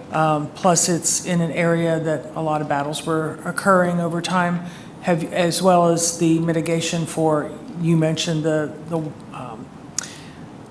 wetlands, and how do you see all of that has to be contained and mitigated within either a watershed, or if you're going to come across something, this is such a huge project, what happens? Yeah, so the process for what you're talking about is a historical survey. That would have to be done if we were to go in there and pull a 404 permit, if we were to impact wetlands and creeks. And then they would have to go out there, and it's basically dig a 1 foot by 1 foot hole. I think I forget the exact number, but I want to say it ended up being like 5,000 pits on our site. But we haven't triggered a 404 permit yet, so we have not done that historical survey yet. I would expect that we will find stuff when that survey occurs. So the project would have to be moving forward before that survey would happen, I guess is the point I'm making. Other questions? Yes, Mr. Venom. On the build-out, and I know economics change and all that kind of stuff, but how do you envision, would you start on the houses first, or commercial, or doing everything at the same time, or how? Yeah, I think I was just saying that. So our goal is to start with the houses, and again, getting those rooftops in there to help us get the best commercial partners for the project. So that first peninsula, where you see a multitude of different colors right there, that'll actually be an age-restricted pod. That is where we'd like to start. And then there's actually the little residential pod right above it. We would bring the road to right there, and that's where we would start. I wish this had a laser pointer on it. Sorry. Yeah, and, this is a very long project. Yep. And I guess my concern is for the county side of it here, because, if you're the best developer in the world and all that, things change. And, like part of the agreement has where you can assign it to somebody else, or, somebody could buy you out. Say, like what you did on one project where you took over for somebody else after buying it after the thing, that who knows who that person's going to be and what they might do to it. So that's a concern in the agreement itself that I have. Is any comments to that? Yeah, I think that's actually the beauty of the agreement. So say in your scenario, somebody does come and makes an offer that we can't refuse and buys the property. Well, they would have to then come in front of probably this board and the Board of Commissioners to have it changed. And I'll let staff speak to it if I'm wrong here, but that's how it was written. So to make any amendments to this, they have to be mutually agreed upon by the Henry County Board of Commissioners and ourselves, or in your scenario, the assignee. So again, it would require public hearings, it would require public meetings, it would require standing up here and answering all these tough questions to move it forward. And I would say that, we set it up in the sense to protect you guys for the next 25 to 40 years, in the case that we aren't there, so. And, to that,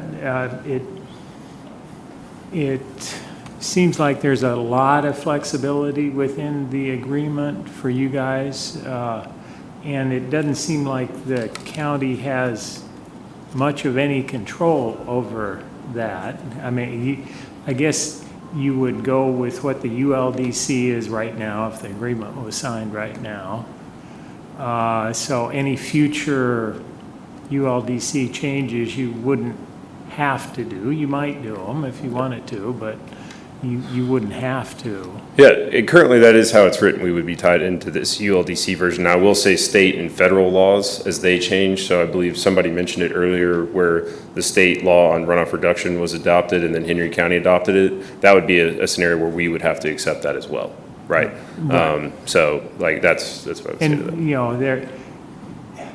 Henry County has the ULDC, which has a lot of things in it that are not just the minimum of the state or what, so,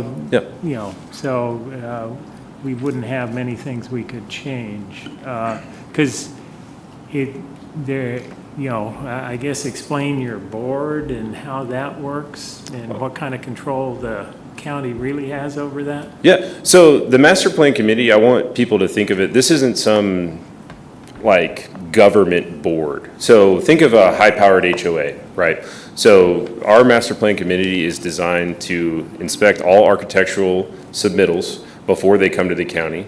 They still have to come to the county for building plan and permits, LDP approvals. We're not reviewing their plans other than the sense of making sure it fits with our vision for the project and making sure we're taking some of the load off of the county. We have no issuing rights in this master plan committee.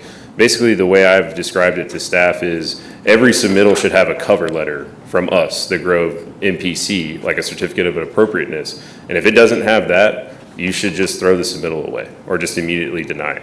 But we want to have the same checklist that the county has to try to take some of the strain off of Henry County staff. So as far as power, we did, originally we had no member of Henry County on it. Then we had a non-voting member on the county, and then we agreed to a voting member on the MPC. Again, this is the best example I can give, high-powered HOA. It's not gonna be a government entity, and it won't be issuing permits, so. You would be able to adjust the pods within the, like, you could, as long as you stay within your limits that have been set, you can enlarge how much single family or decrease it and put something else in there and. So we are restricted to our densities that Mr. Kolpeck and I were just discussing. And then we're also, let me go back to that one. We're also restricted on the uses within the pods that they're in, right? So the light yellow, only residential, single family residential. It's not like an apartment building can now be built there, right? And vice versa. We couldn't take single family and go build it into the apartment. You have to do the multifamily there. Really, a good example of how this would work is originally the age-restricted piece was in the very back left of the property because that's some of the best topo on the property to help avoid basements and have the right grade on your driveways. Fire wanted us to move it to this first peninsula. So we switched active adult from the very far back left to the very far front right. So that would be an example of the changing in the pods. Yeah, and I'm no attorney, but I read the agreement and read it again, and it just seemed like you could increase or decrease the sizes of the pods in there. No. It's not our intention for that. So Well, no. yeah, but it's more of what's it. What I'm saying to you is that next group that gets it. Yeah, that is not the definition that the county attorney takes of it, and it's not the definition that we put in there. Has this been reviewed by the county attorney? No. Again, it's still a work in progress, but it has been reviewed by the county attorney. Yeah. Other questions? Can I say one more thing? Since we're, Murphy Talmadge has no stake in this project. I heard that mentioned multiple times. No Talmadge has any stake in this project. We bought this property. We are GeoSam Capital. That is who we are. Nobody else has any say over this if it doesn't come from us or the gentleman that I'm here with. I do have a question. Mr. Colbeck? I've heard that you said age restricted, but I read adult active, which is different. Is that changed? It's just semantics. Yeah. So active adult is a more informal term. Age restricted is what would go into the covenants to comply with state law for 55-plus communities. So we intend for age restricted. Active adult is just what you kind of put in memorandums and offering brochures, things like that. How many units for age restricted or age? Currently, it's 400. We did reserve the right in the development agreement to bump that number up to 780. We want to see what the initial appetite is. And then we think it's an underserved part of the county, and we think we're going to have a ton of appetite, so we wanted the ability to restrict more pods.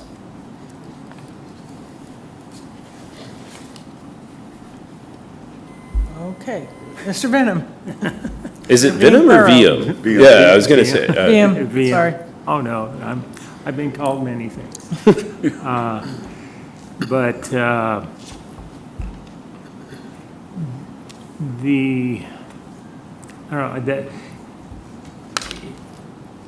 the way I kind of view this agreement, which is probably incorrect, but it's like you get all the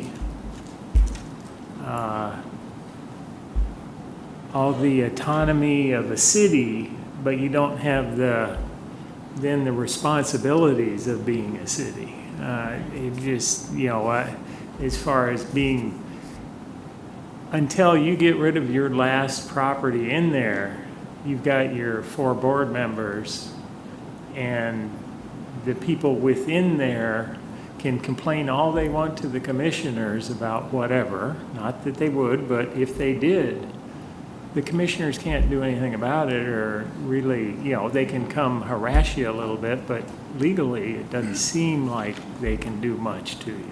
I would say that I'm going to hear it much more before a commissioner hears it. I mean, again, we're going to be in charge of these master HOAs and NPCs. I mean, the last thing I would need is Henry County staff not wanting to work with me because of complaints or items like you're talking about, as we have permits, building permits, COs going across the board. I mean, I would assume that if at a certain point it got so bad that would be stop work orders placed on us, again, speaking to I don't have the ability to override that, right? I mean, the county can step in and force me to comply with items. I want to say that's even a provision in the development agreement if we're not meeting the standards of it, so. Okay. All right. Any other questions? Seeing none, looks like we will be calling the question.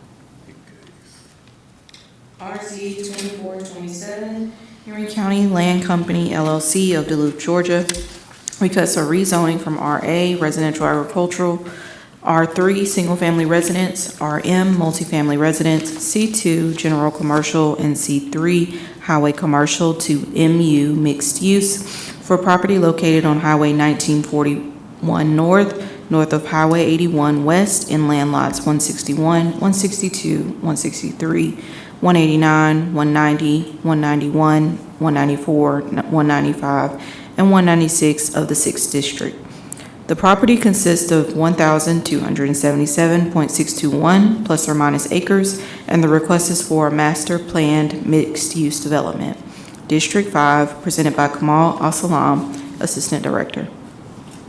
Do we have a motion? Yes, I make a motion to deny RZ 2427. We have a motion to deny. Do I have a second? Mr. Risher, second. All those, is there any other discussion? All right, seeing none, motion is to deny, and do I see a vote? All those in favor to deny, please raise your hand.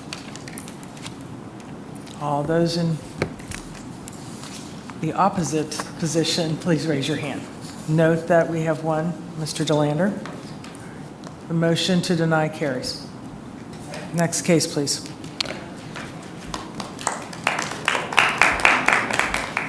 RZ 2417, Ryan Holmes of Peachtree Corners, Georgia, requests a rezoning from RA Residential Agricultural to RM Multifamily Residential for property located at south of Anvil Block Road, west of Bowden Road, in land lots 199 and 218 of the 12th District. The property consists of 43.78 plus or minus acres, and the request is for a townhome development. District 2, presented by Taylor Solomon, Planner 3. Good evening, Madam Chair, Vice Chair, board members, and pillars of the community. The rezoning request before you this evening is for property located south of Anvil Block Road, west of Bowden Road. The property is currently zoned RA, Residential Agricultural, and the applicants request a rezoning to RM Residential for an active adult, which would be adults that are 55 plus, fee simple townhome community. These will be owner-occupied townhomes. Before you, highlighted in green on the map, is the property south of Anvil Block Road.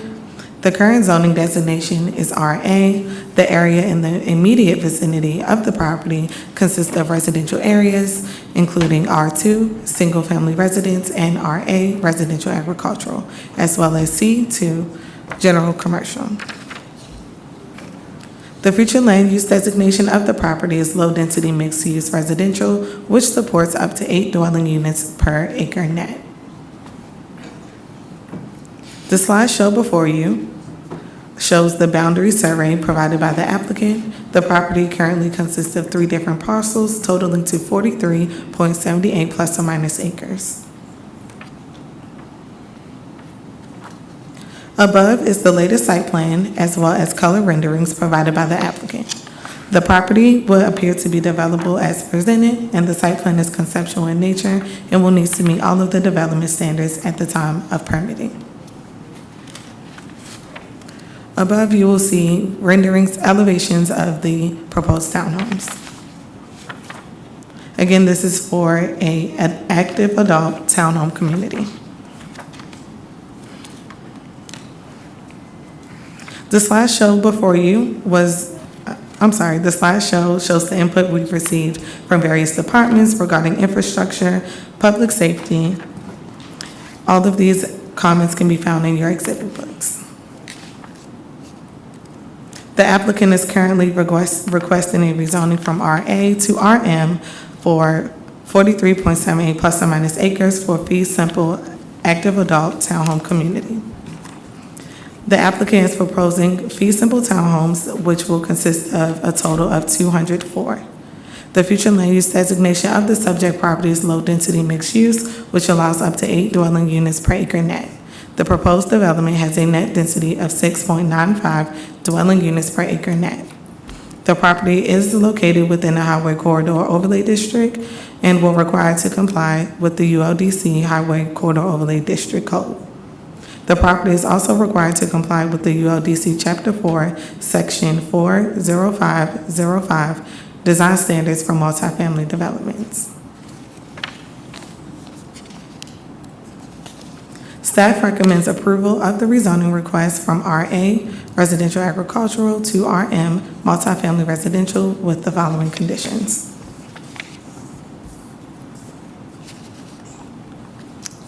Right. Please note that staff has included an additional condition to add to number 4 to read, the elevation shall be conceptually consistent with those presented at the Board of Commissioners meeting to be determined. And at this time, I am prepared to take any questions you may have. Do we have questions from the board for staff? Seeing none, we will set the clock at 10 o'clock, and the applicant please come forward. Please state your name and your address for the record. Good evening, Michelle Battle with Battle Law, 3562 Habersham at North Lake, Tucker, Georgia, 30084.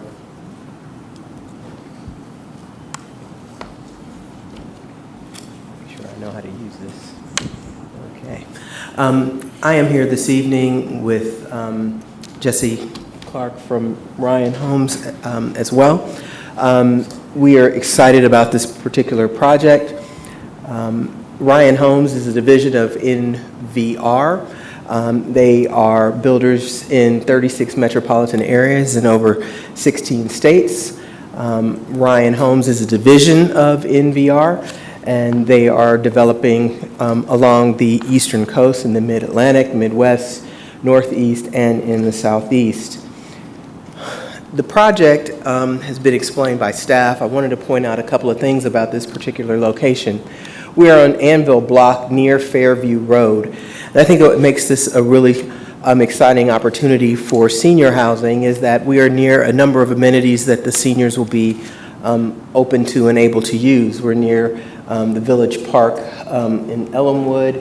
We are near the Piedmont Urgent Care Center at Fairview and West Village Parkway. There's a Walgreens down the street from there. There's a Kroger, there's a number of restaurants and other amenities that are along this particular corridor. So we believe that this is an excellent opportunity for seniors to be located in this area.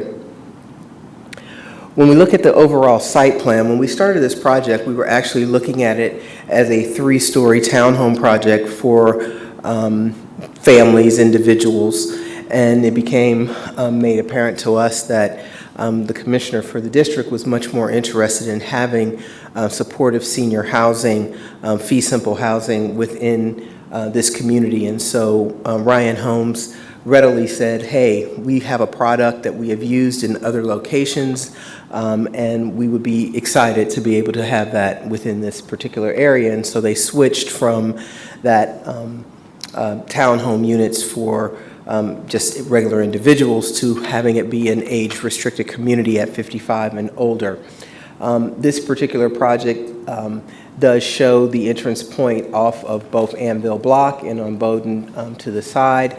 You can see the primary street coming into the community.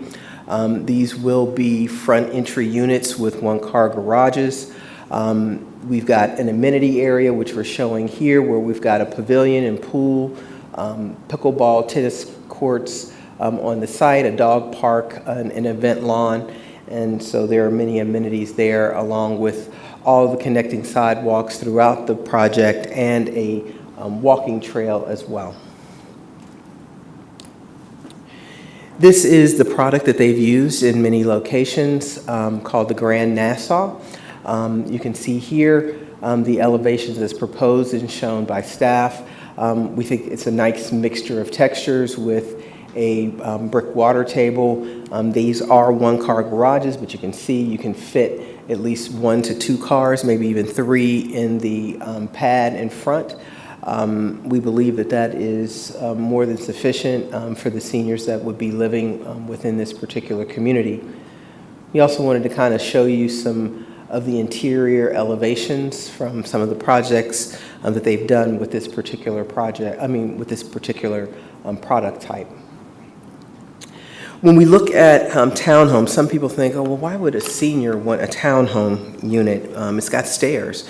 I think that's very interesting, as I must confess I am a senior, and I recently bought a home myself with a bunch of stairs, and didn't think that that's what I would want to do. But the truth of the matter is, as long as I had a bedroom on the main floor, that was just the primary thing that I wanted, and be able to separate myself from my kids and my grandkids when they came over. That is no different in this space and what Ryan Homes has found when they have built these types of communities. Active adults like the separation of space when they have company come over, especially, again, their adult children, their grandchildren. The primary bedroom is on the first floor so that grandkids and guests can make noise or do whatever they do on the second floor.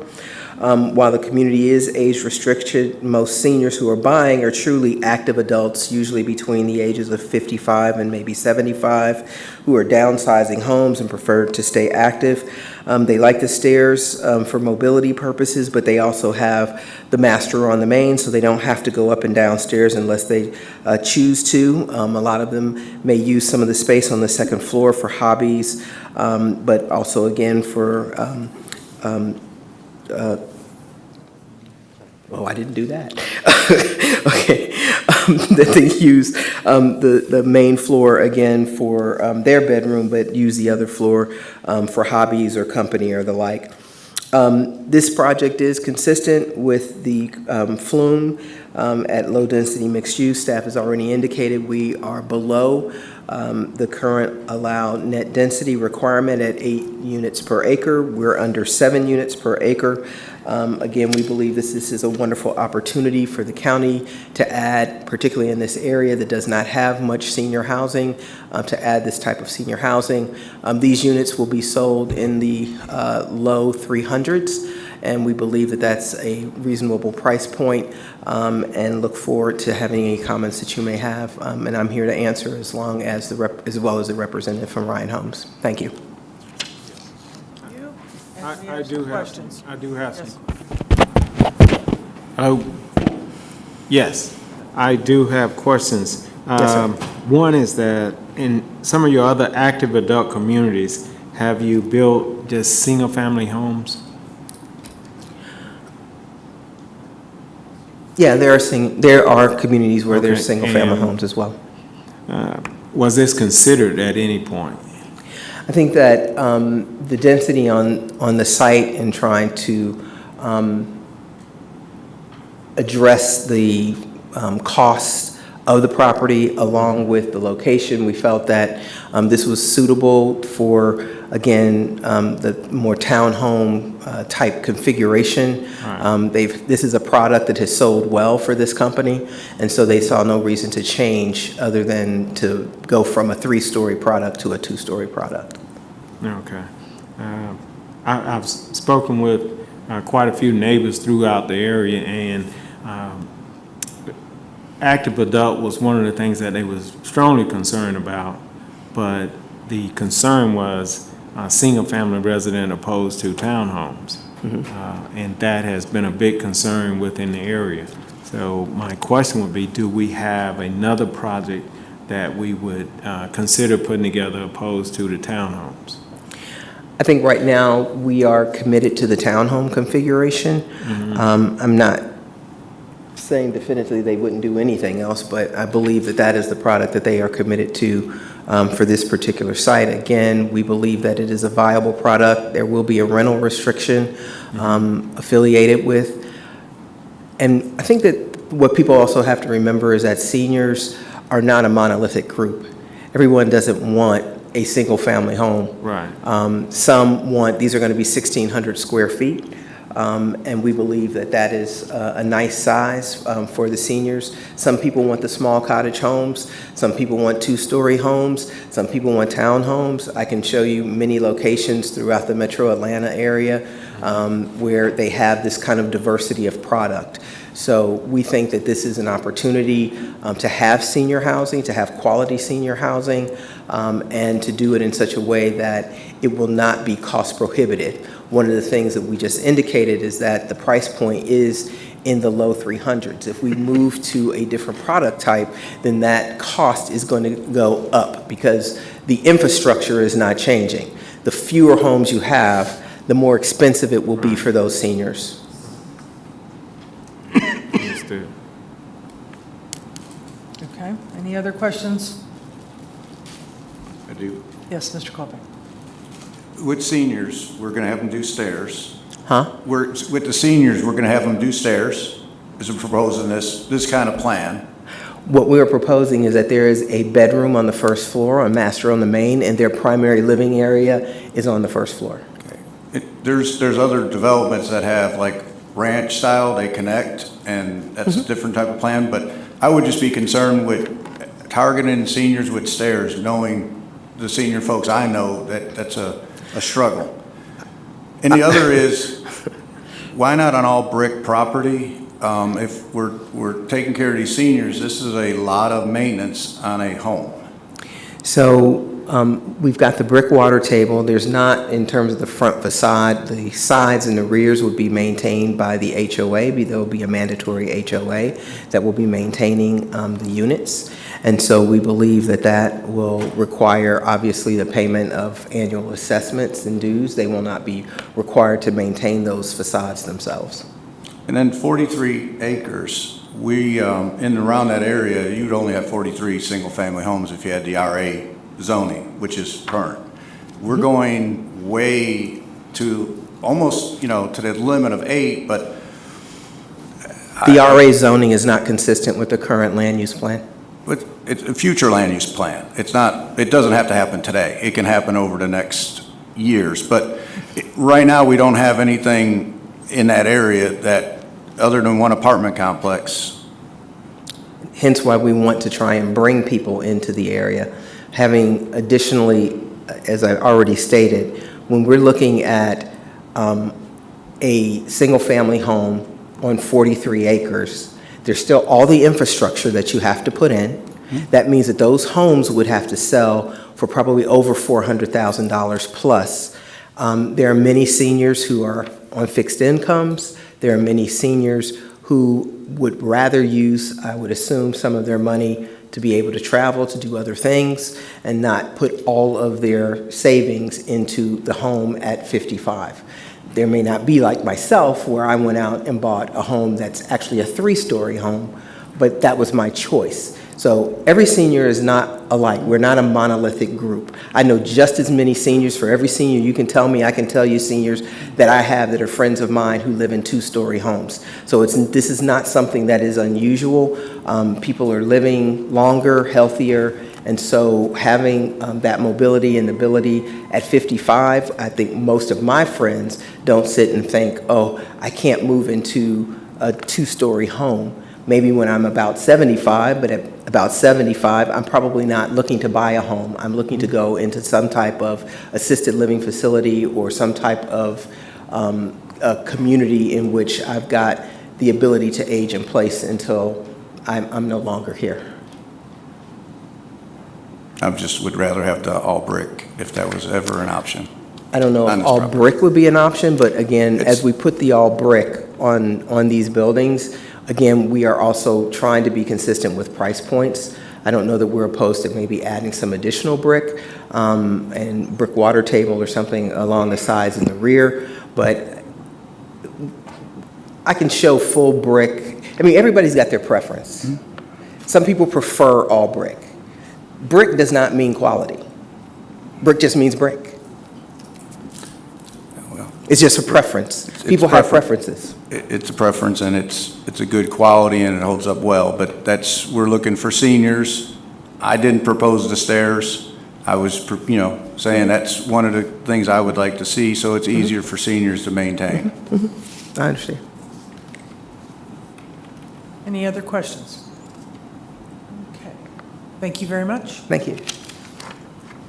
And we will reset the clock, or let me ask if there's anybody else who wants to speak in favor. Yes, come forward, sir. State your name and your address. Sure. Warren Tillery, Smith Welch, Webb and White, 2200 Keys Ferry Court in McDonough. I represent George Shamley. He owns 693 Fairview and 701 Fairview. It's one tax parcel, however. It's to the northeast of this part, right before you go into the turn there at Fairview and Anvil Block Road. The Shamleys or their kinfolk have owned land in this area for a very long time. If any of you remembered Gleaton's store across the street from the land that I'm talking about, that's my client's grandfather. He remembers growing up at that 693 location when Fairview Road was a dirt road. It's obviously not a dirt road today, and over time, my client has had to part with some of his land for these infrastructure improvements, such as the Fairview Anvil Block Road. There's sidewalks that are put in on Fairview north of that bend. There's been a new one, a new road project there at West Panola. The infrastructure is in place to support these types of developments. A couple of the things, though, that you'll note about this area is there's a lot of houses that are empty, a lot of houses that are not doing anything that are specifically the single-family ranch-style houses that you're talking about.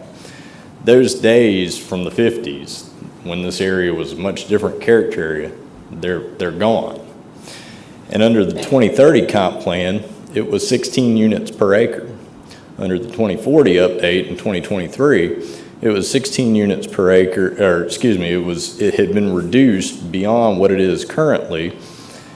And the neighborhood all spoke out wanting it to go back to 8 units per acre under this low-density mixed use, which is the current future land use plan designation.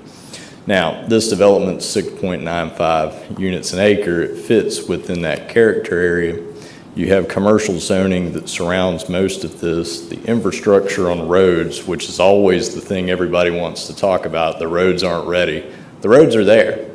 And the land that is already zoned commercial and has been zoned commercial and is sitting with residential houses today could be developed commercial, but only if there are the rooftops and the people to support those commercial developments. Otherwise, it will sit there like dilapidated houses that are in some of this area that are vacant, such as 403 Fairview, which is right there at the West Panola drop where the dentist office is, and many other places. And so I would encourage you all to recommend, consistent with staff's recommendation to the Board of Commissioners, that they approve this project.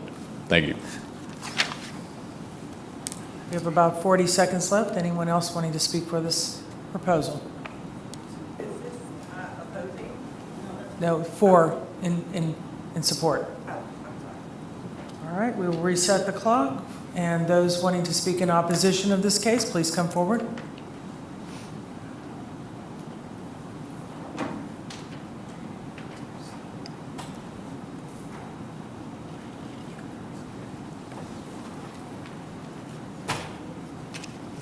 Good evening. My name is Polly Lawton. I own a home on 401 Shade Tree Drive, Stockbridge, Georgia.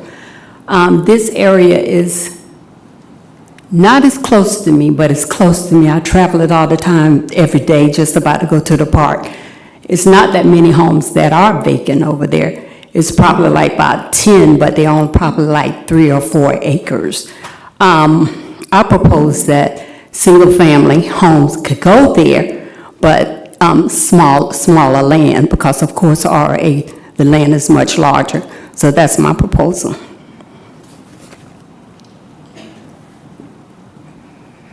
Connie Snow, 426 Chase Marion Way, McDonough, Georgia, and I'm with Conserve Henry. I'm going back to the statement about the stairs and the senior citizens. I mean, if you were to actually kind of research it, most senior citizens prefer to live in homes without stairs. I mean, that's just a fact. So I think if you are going to build something residential there, it does need to be like one level, and it does need to be single-family residence with more acreage and not townhomes slapped up on each other. Currently in that area, heading further down towards Stockbridge, we're seeing tons and tons of townhome developments getting put up left and right. Additionally, we do have a lot of houses sitting empty, not just in that area, but around the county, because we've really overbuilt and we haven't even gotten them all completed yet, or even like with people in it. I also want to point out at the special called meeting in October, Chairman Warren Holder of the Henry County Water Authority did state that our water was getting close to capacity. So we need to make sure that our infrastructure is built well enough, going back to our water scenario. That is a public safety, health, and risk factor. Thank you.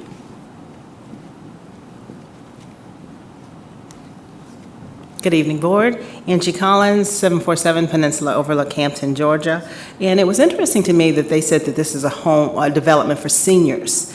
And that just, having stairs with somebody, 55 is not the same as 75. And you say, well, you know, everybody's not the same. Joe Biden's 81 and he's still doing his job, but I don't think you want to see somebody at that age trying to go up and down stairs. So I would hope that they would consider ranch. Another thing that was concerning is the style. They look so cookie cutter. What about a solid brick as opposed to tabletop? We all are witnessing California just burn like match lights. So why would they put a tabletop? Why not make it a solid brick community? That's very concerning. So definitely a ranch, no stairs. And I didn't hear any amenities being mentioned. So they have this home that's affordable, but they're still lively, as was pointed out by the speaker. People of a certain age now, they're just not sitting around, but what can they do in their own community outside of look at their neighbors in their neighbor's driveway? So I would like to see something a little bit more diverse, something that's a solid material, because more than likely, these are going to be these individuals' last homes, so you want to make sure that they're comfortable. Thank you.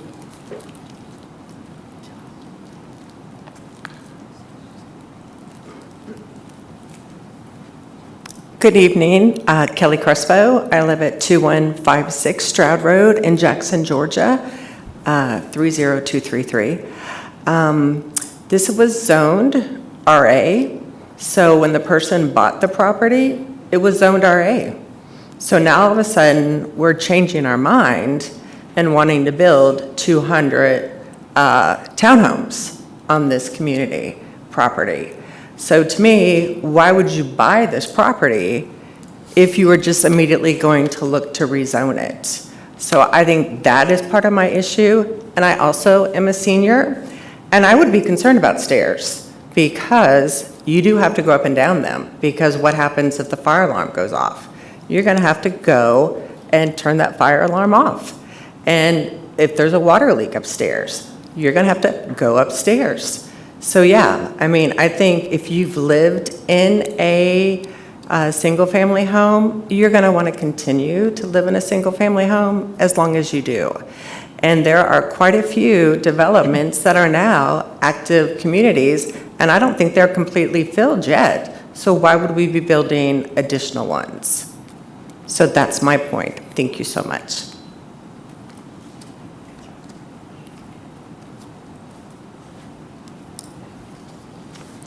Hi, Dominique Jones at 416 Payne in McDonough. I'm going to have to agree with the other residents. I think that the area is a little oversaturated with townhomes, and so maybe we should look at that single-family option. When we look at the WebGen in Sun City, they have options where all of their homes are single-family, but you do have options for, some floor plans will give you a loft.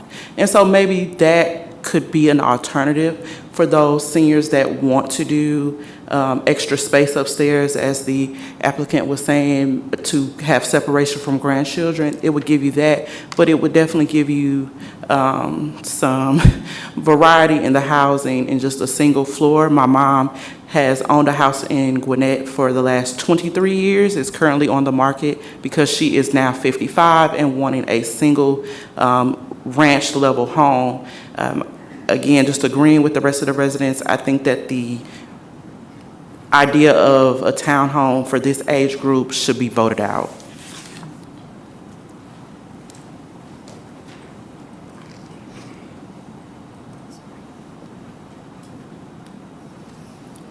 Good evening, Board. I'm Tina Corey, and I live at 660 Chambers Road, McDonough, Georgia.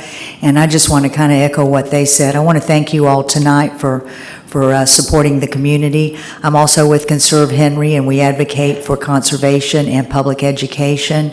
The things that we're concerned about, of course, are the failing schools. We have 15 failing schools in Henry County, and we're also, according to Bloomberg, we're the 4th highest county in the nation with investor-owned property. So I really appreciate that you all are getting away from townhomes and apartments. We are saturated, and that we look into the single-family homes and having our folks that come into our county be invested in our county. And again, I just wanted to add that, and thank you so much. Anyone else willing to speak against this particular case? All right, we will revert back to staff. Any questions for staff from the board? Yes, sir, Mr. Cole. Is it sprinklered? Are the townhomes going to be sprinklered? I believe so. I believe so, but I can also get back to you on that as well. Other questions for staff? Seeing none, do we have a proposal? Mr. Richardson? Or no, Mr. Call the case. Nelson? Oh, call the case, sorry. I'm learning this new. Thank you all for indulging me. RZ 2417, Ryan Holmes of Peachtree Corners, Georgia, requests a rezoning from RA Residential Agricultural to RM Multifamily Residential for property located at south of Amble Block Road, west of Bowden Road, in land lots 199 and 218 of the 12th District. The property consists of 43.78 plus or minus acres, and the request is for a townhome development. District 2, presented by Taylor Solomon, Planner 3. Thank you. Now we are looking for a motion. Madam Mr. Chair, Nelson. Madam Chair, I'd like to make a motion to deny the request for townhomes at the Fairview location. Second. Second. Motion is moved and second. All those in favor of denying the proposal? Anyone in favor and the opposite? No? Okay. Motion passes. Move to the next case.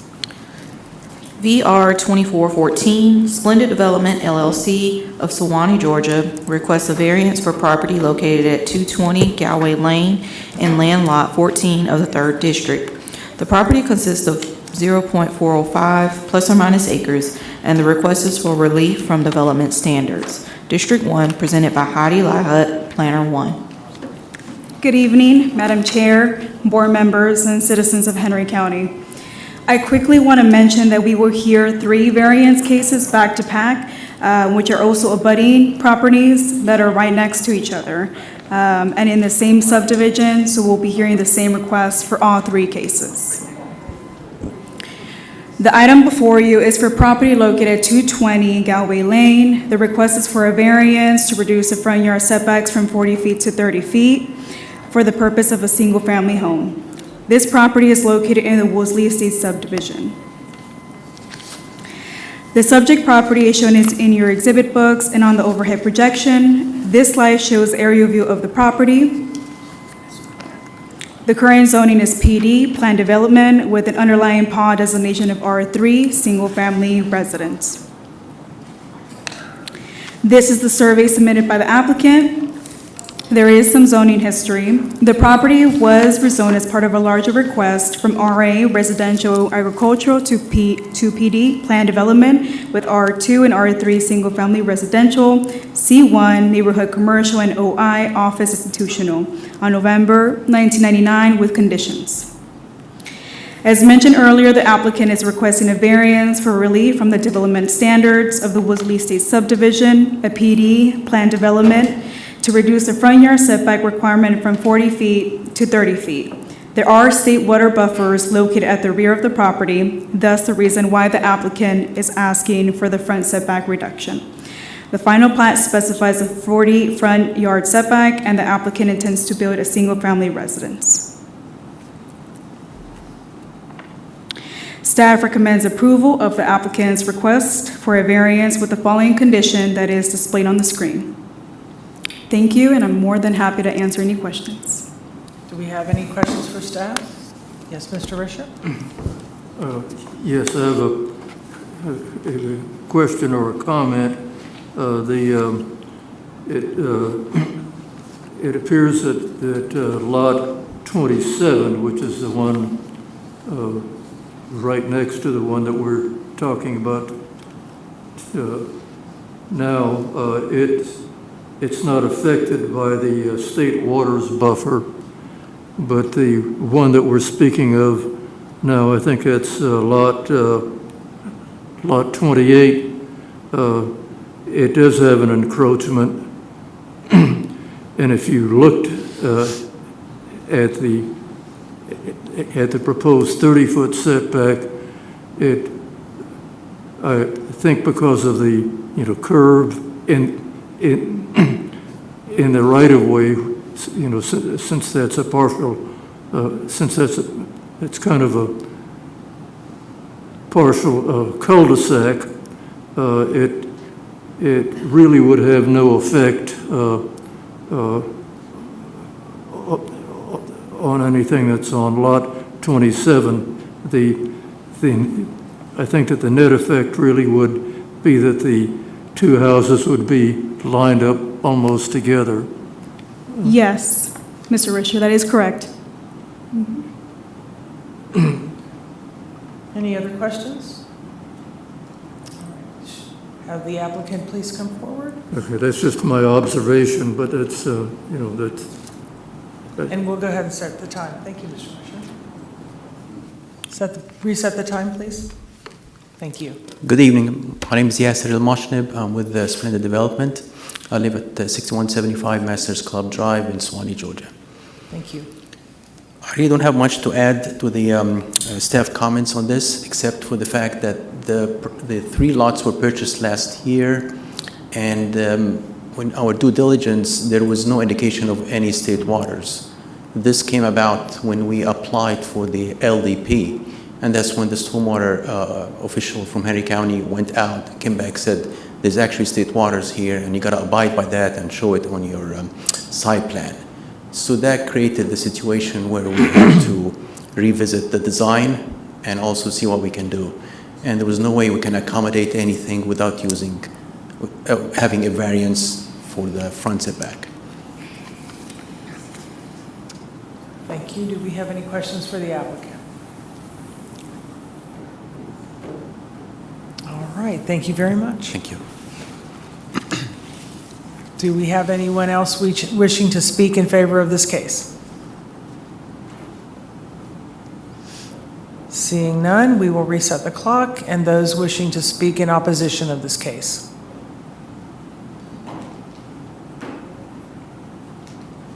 We see none at this time. Any other questions from the board? Nope. Do you have, Mr. Risher? Okay, I will make a motion to approve the variance as requested. Let me call the case first. I think I did that bad last time. Hold on one second. All right, I got ahead of it. No worries. All right, we will call the case. VR 2414, Splendid Development LLC of Suwanee, Georgia, requests a variance for property located at 220 Galway Lane in Land Lot 14 of the 3rd District. The property consists of 0.405 plus or minus acres, and the request is for relief from development standards. District 1, presented by Heidi Lahut, Planner 1. Thank you. Now, let us see if we have a motion, Mr. Risher. Well, I'll make a motion to approve. Second, looking for a second? All right. Second. Moved and seconded. Those in favor, please say aye. Aye. Okay. All in favor? Anyone opposed? All right, the motion passes. Move on to the next case, please. VR 2415, Splendid Development LLC of Suwanee, Georgia, requests a variance for property located at 224 Galway Lane in Land Lot 14 of the 3rd District. The property consists of 0.306 plus or minus acres, and the request is for relief from development standards. District 1, presented by Heidi Lahut, Planner 1. Good evening again, Madam Chair, board members, and citizens of Henry County. The item before you is for property located at 224 Galway Lane, south of the previous variance case. The request is for a variance to reduce the front yard setbacks from 40 feet to 30 feet for the purpose of a single-family home. This property is located in the Woodley Estates subdivision. Thank you. The subject property is shown in your exhibit books and on the overhead projection. This slide shows the aerial view of the property. The current zoning is PD, plan development, with an underlying pond designation of R3, single-family residence. This is the survey submitted by the applicant. And again, there is some zoning history. It was rezoned as part of a larger request from RA, residential agricultural, to PD, plan development, with R2 and R3, single-family residence, C1, neighborhood commercial, and OI, office institutional, on November 16, 1999, with conditions. As mentioned earlier, the applicant is requesting a variance for relief from the development standards of the Woodley Estates subdivision, EPD plan development, to reduce the front yard setbacks requirement from 40 to 30 feet. There are state water buffers located at the rear of the property, thus the reason why the applicant is asking for the front setback reduction. The final plat specifies a 40 front yard setback, and the applicant intends to build a single-family residence. Again, staff recommends approval of applicant's request with the following condition that is displayed on your screen. Thank you, and I'm more than happy to answer any questions. Thank you very much. Any questions before we bring the applicant up? None? Please, if the applicant will come forward, again, state your name and your address. Good evening again. My name is Yasser Moshneb, and with Splendid Development, 6175 Masters Club Drive in Suwanee, Georgia. The same from last lot applies to this lot, same situation, pretty much. Any questions? Seeing none, you might want to have a seat close up. Yes, I'll do that. Okay. All right. Anyone else wishing to speak in favor of this case? And then I will ask anyone wishing to speak in opposition to this case. All right, seeing none, we will move back to the board. Any further questions? Pretty straightforward. We will go ahead and call the case. VR 2415, Splendid Development LLC of Suwanee, Georgia, requests a variance for property located at 224 Galway Lane in Land Lot 14 of the 3rd District. The property consists of 0.306 plus or minus acres, and the request is for relief from development standards. District 1, presented by Heidi Lahut, Planner 1. Okay, can I get a motion? Mr. Bennett? I'll move to approve with conditions. Okay, the motion is to approve with conditions for Mr. Beam. Second? Second. All right, second. All those in favor, please say aye. Aye. All right, motion passes unanimously. We'll move on to the next case. VR 2416, Splendid Development LLC of Suwanee, Georgia, requests a variance for property located at 216 Galway Lane in Land Lot 14 of the 3rd District. The property consists of .279 plus or minus acres, and the request is for relief from development standards. District 1, presented by Heidi Lyhut, Planner 1. Good evening again, Madam Chair, board members, and citizens of Henry County. The item before you is for property located at 216 Galway Lane, southeast of the previous variance case. The request is for a variance to reduce the front yard setbacks from 40 to 30 feet for the purpose of a single-family home. This property is located in the Woodley Estates subdivision. The subject property is shown in your exhibit books and on the overhead projection. This slide shows the aerial view of the property. The current zoning is PD, Plan Development, with an underlying POD designation of R3, Single Family Residence. This is the site plan submitted by the applicant. And again, the property was rezoned as part of a larger request from RA, Residential Agricultural, to PD, Plan Development with R2 and R3, Single Family Residential, C1, Neighborhood Commercial, and OI, Office Institutional, on November 16, 1999, with conditions. As mentioned earlier again, the applicant is requesting a variance for relief from the development standards from the Woodley Estates subdivision, a PD plan development to reduce the front yard setback requirement from 40 to 30 feet. There are state water buffers located at the rear of the property, like the other properties we mentioned. Thus, the reason why the applicant is asking again for that front setback reduction. The final plan specifies a 40 front yard setback, and that applicant intends to build a single-family residence. Staff recommends approval of the applicant's request for a variance with the following condition that is displayed on the screen. And I'm more than happy to answer any questions. I do have a question. Can you go back to the, yes, to the rendering? So it looks like it's 46.19. Are we missing something on the setback? Am I missing the move from 40 to 30? Let me see. All the other ones had that 30-foot, and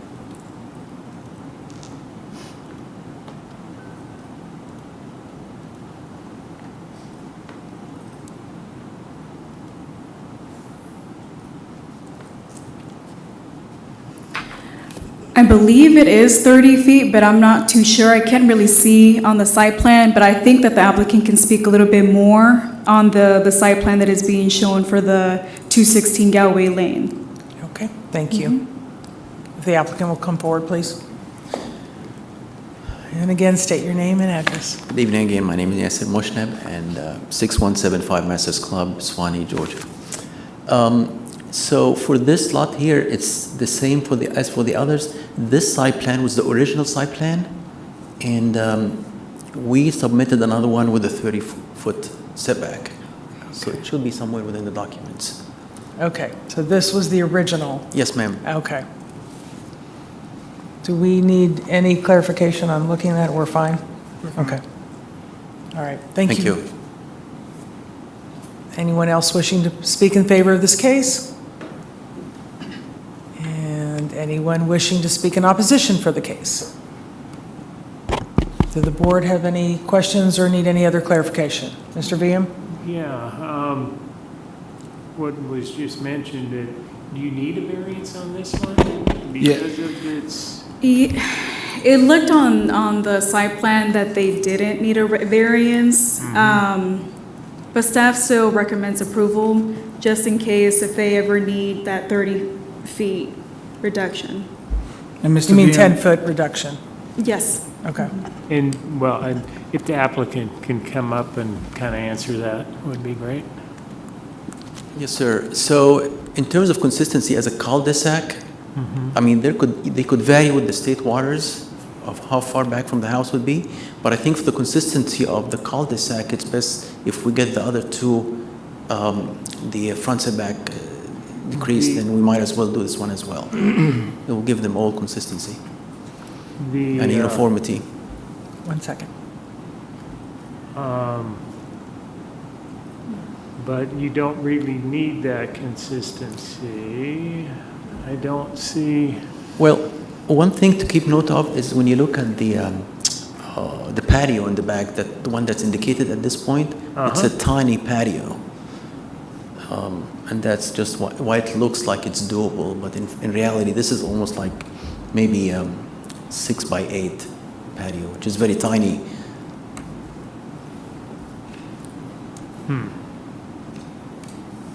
Mr. Risher, did you have a question?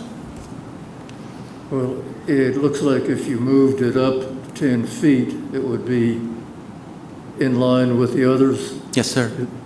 that we just, Yes, sir. just approved, but it would not, it would not really affect the setback on Lot 31, which is not part of this changes. No, it's not. So So if so it's just a matter of lining things up better. If this was approved, would you move that house up to be in line with those other ones? Yes, sir, I would. Okay. Cool. Any other questions? Okay. Thank you. Thank you.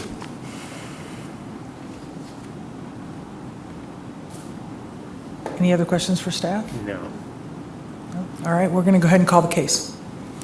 VR 2416, Splendid Development LLC of Suwanee, Georgia, requests a variance for property located at 216 Galway Lane and Land Lot 14 of the 3rd District. The property consists of 0.279 plus or minus acres, and the request is for relief from Development Standards District 1 presented by Heidi Lyhut, Planner 1. All right, I'm looking for a motion. I'll move to approve with the staff condition plus one other one of the how to make the how and however this can get worded,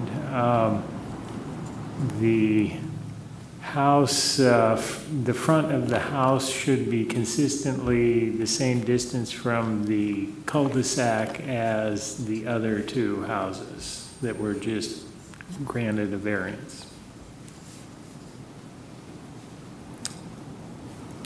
I think the way we should word it is that it will meet the 30-foot setback as a condition, rather than tying it to two houses that aren't. Yeah, no, I was just trying to, because if you just give him the same thing, he could still move it back, because so I just want to have the planning department have. Yeah.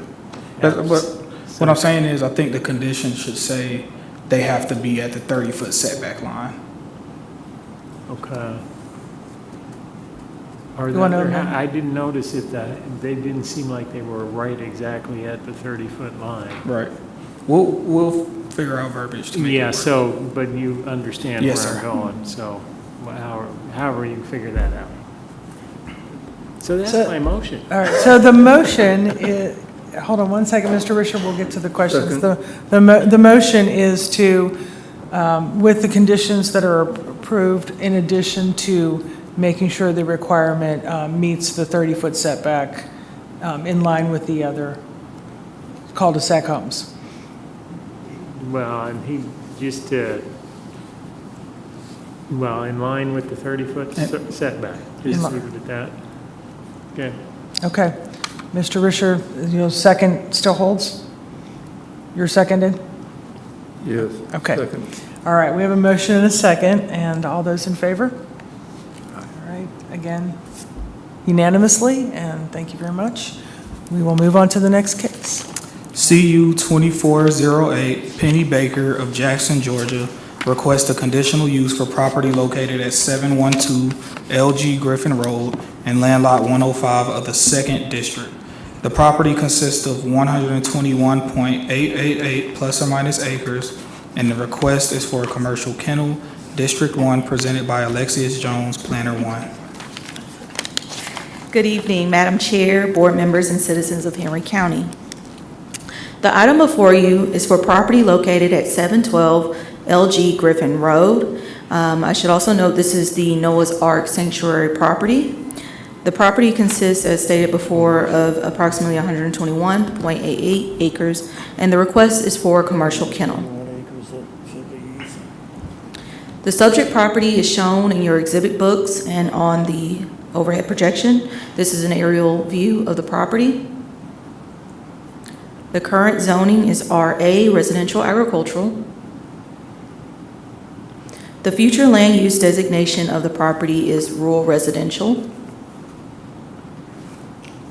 This is the survey submitted with the application. The location of the kennel is highlighted or circled there in red. And again, I should note that this is already an existing kennel.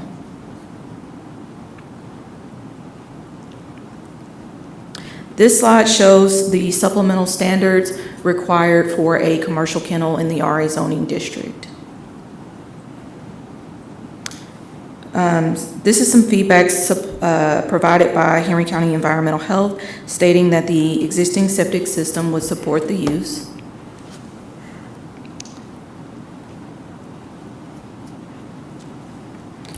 The request is for a conditional use to utilize the existing kennel on the property for a commercial kennel. If approved, the applicant intends to lease the facility from the owner. The proposed kennel would serve up to 20 dogs and 5 cats. Section 4.3.1E of the ULDC allows commercial kennels in the RA zoning district with an approved conditional use, subject to the supplemental standards. Staff recommends approval of the request for a conditional use for a commercial kennel with the condition shown. And at this time, I'd be happy to take any questions.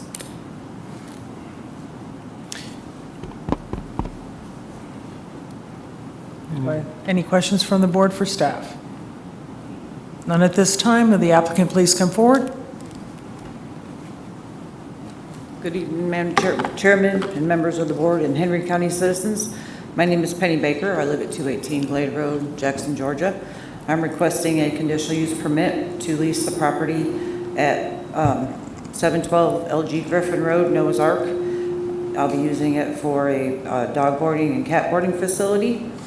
At this time, I'm going to start with small dogs and probably about 10 to 15 and 5 or 6 cats. I have 3 fenced-in separate yards for them. I project in 3 to 4 months that I will accommodate probably 10 or 15 larger dogs. With all the research I've done, there's a need for a dog boarding facility. Since I have a dog myself, I have found the need to have a dog boarding facility, and I think it's a good location. And you'll I don't be have any good diagrams to show you, but it's something I really look forward to doing. And you'll be leasing the property from the owner of the Correct, property? yes. And just so everybody knows that Noah's Ark has nothing to do with it. It's just I own it, I operate it, they have nothing to do with it. So I know there's a lot of feedback about that, but it's just me wanting to open a dog boarding facility. Any other questions for the applicant? Yes, Mr. Meehan? Yeah. I'm trying to orient myself on this map a little bit, because I've been to Noah's Ark. Yes, sir. The building that actually is a kennel, is that's circled is the lobby building? No, when you pull in there and you go up the hill, it's up at the top of the hill. It used to be used for a rescue, and it's no longer a rescue, and it's just sitting there. The building needs a lot of work, which I intend to do, and there's not going to be a traffic issue, because normally people aren't going to be coming in and out of there. They're going to have an appointment to drop their dog off and pick them up, and most of them will be staying probably at least a week. That's usually how when you board a dog, it's 1 or 2 days or a week. But there is a separate driveway already there. All I'm going for really is that red circle. Yeah. Doesn't seem like it's where the kennel is. That looks like where the lobby building is. used to have the tortoises out Well, front it and the might be snake up there. inside and all It's hard that. for me to tell by the map, but like I said, where the main that's- entrance is, you turn and you go up that hill. Right, and it's in the back of the property, isn't it? The Mhm. kennel is towards the back? It's such a big property, it's hard to say exactly Well, where it yeah, is. Like I said, the main entrance is here, the lobby, and there's a building behind that, and then there's another building at the top of the hill behind that.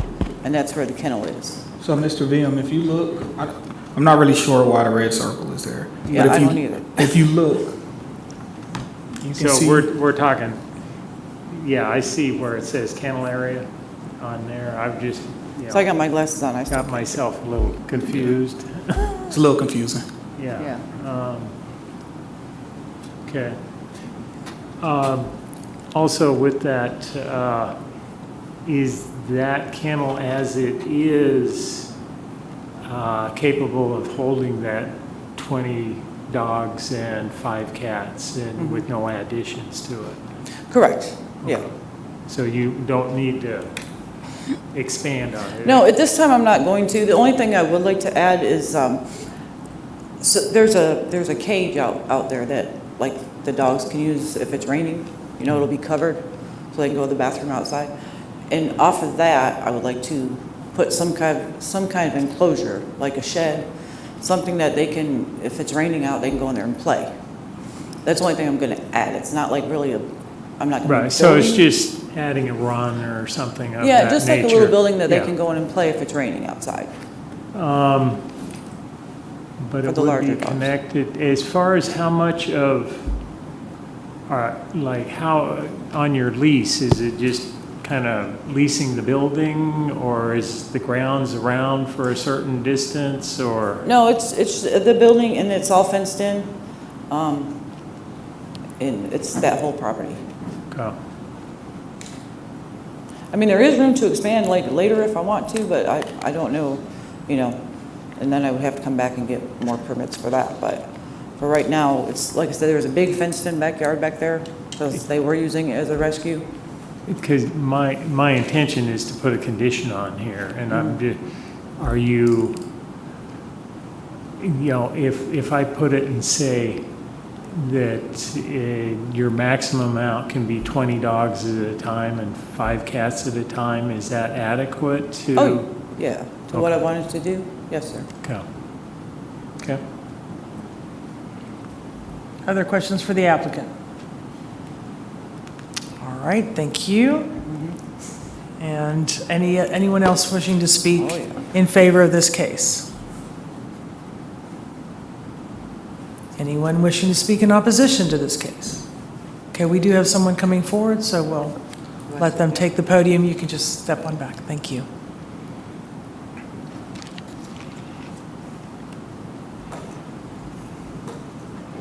And we'll go ahead and start the clock. Thank you.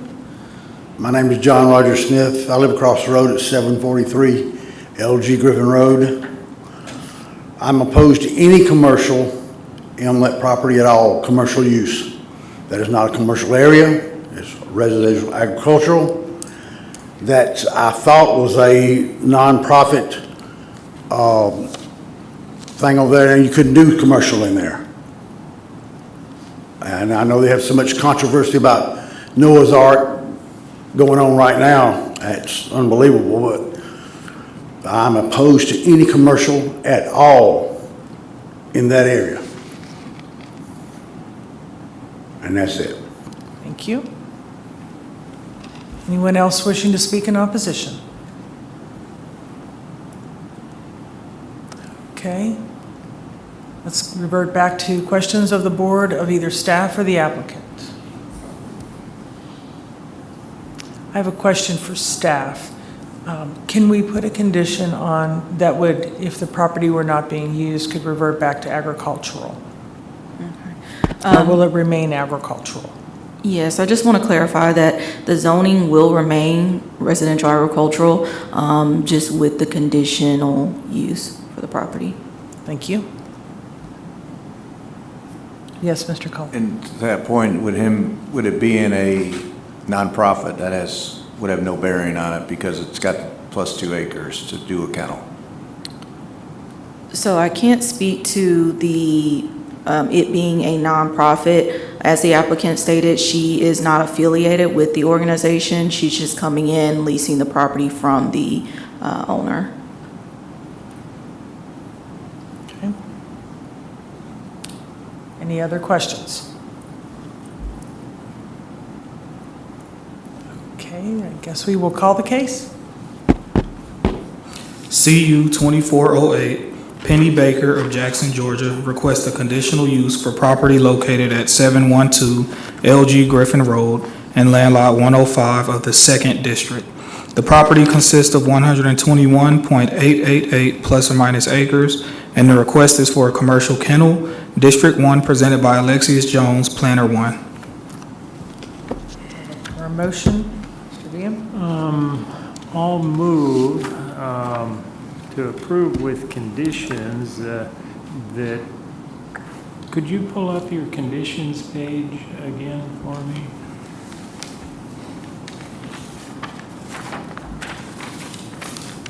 All right, so,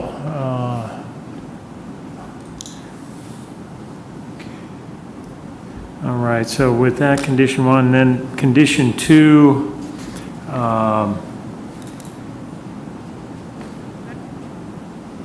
the conditional use is limited to the existing kennel on the property, along with any additions connected directly to the existing kennel. Number 3, a maximum of 20 dogs and 5 cats will be allowed. And the number 4, the owner will keep a business license in place at all times that verifies that, you know, it can be used at that location. And that the conditional use cannot be, well, or will expire if the applicant sells the business or doesn't exist anymore as far as the business. So moved with those. There's a motion with those additional conditions. Can I get a second? And we have a second. Any other discussion? Chair, I would like to quickly add to Mr. Dio's recommended condition there. Rather than have it limited to 20 dogs and 5 cats, to allow maybe a little bit more flexibility depending on, you know, If business the amount of you know, dogs or cats, maybe 25 animals total, maximum of 25 dogs. I'm sorry, maximum of 20 dogs at any given time. Okay, so restate that for me? Yes. So total 25 total animals, cats, comma dogs. Okay. With a maximum of 20 dogs. Is that, you're saying no? No maximum? Just 25. 25 So, animals. 25 animals that consist of dogs and cats. Domestic pets. Yes. Yeah. Domestic cats. The wild ones are over a little further in the land. Okay. With any clarification from the board for that clarification? Okay. We've got a second. All those, any other discussion? All those in favor? Motion passes with those conditions unanimously. Thank you. Do we have any other motions to become before the board? Our next meeting is? March, 1 second. That next meeting would be Thursday, March 13th. March 13th. I do have one more motion, and that's to adjourn. Okay, we have a motion for Mr. VM to adjourn. We don't even need a second. Thank you very much. All in favor, say aye. Aye. All right, thank you. Have a wonderful January, everyone. Thank you. Let's go.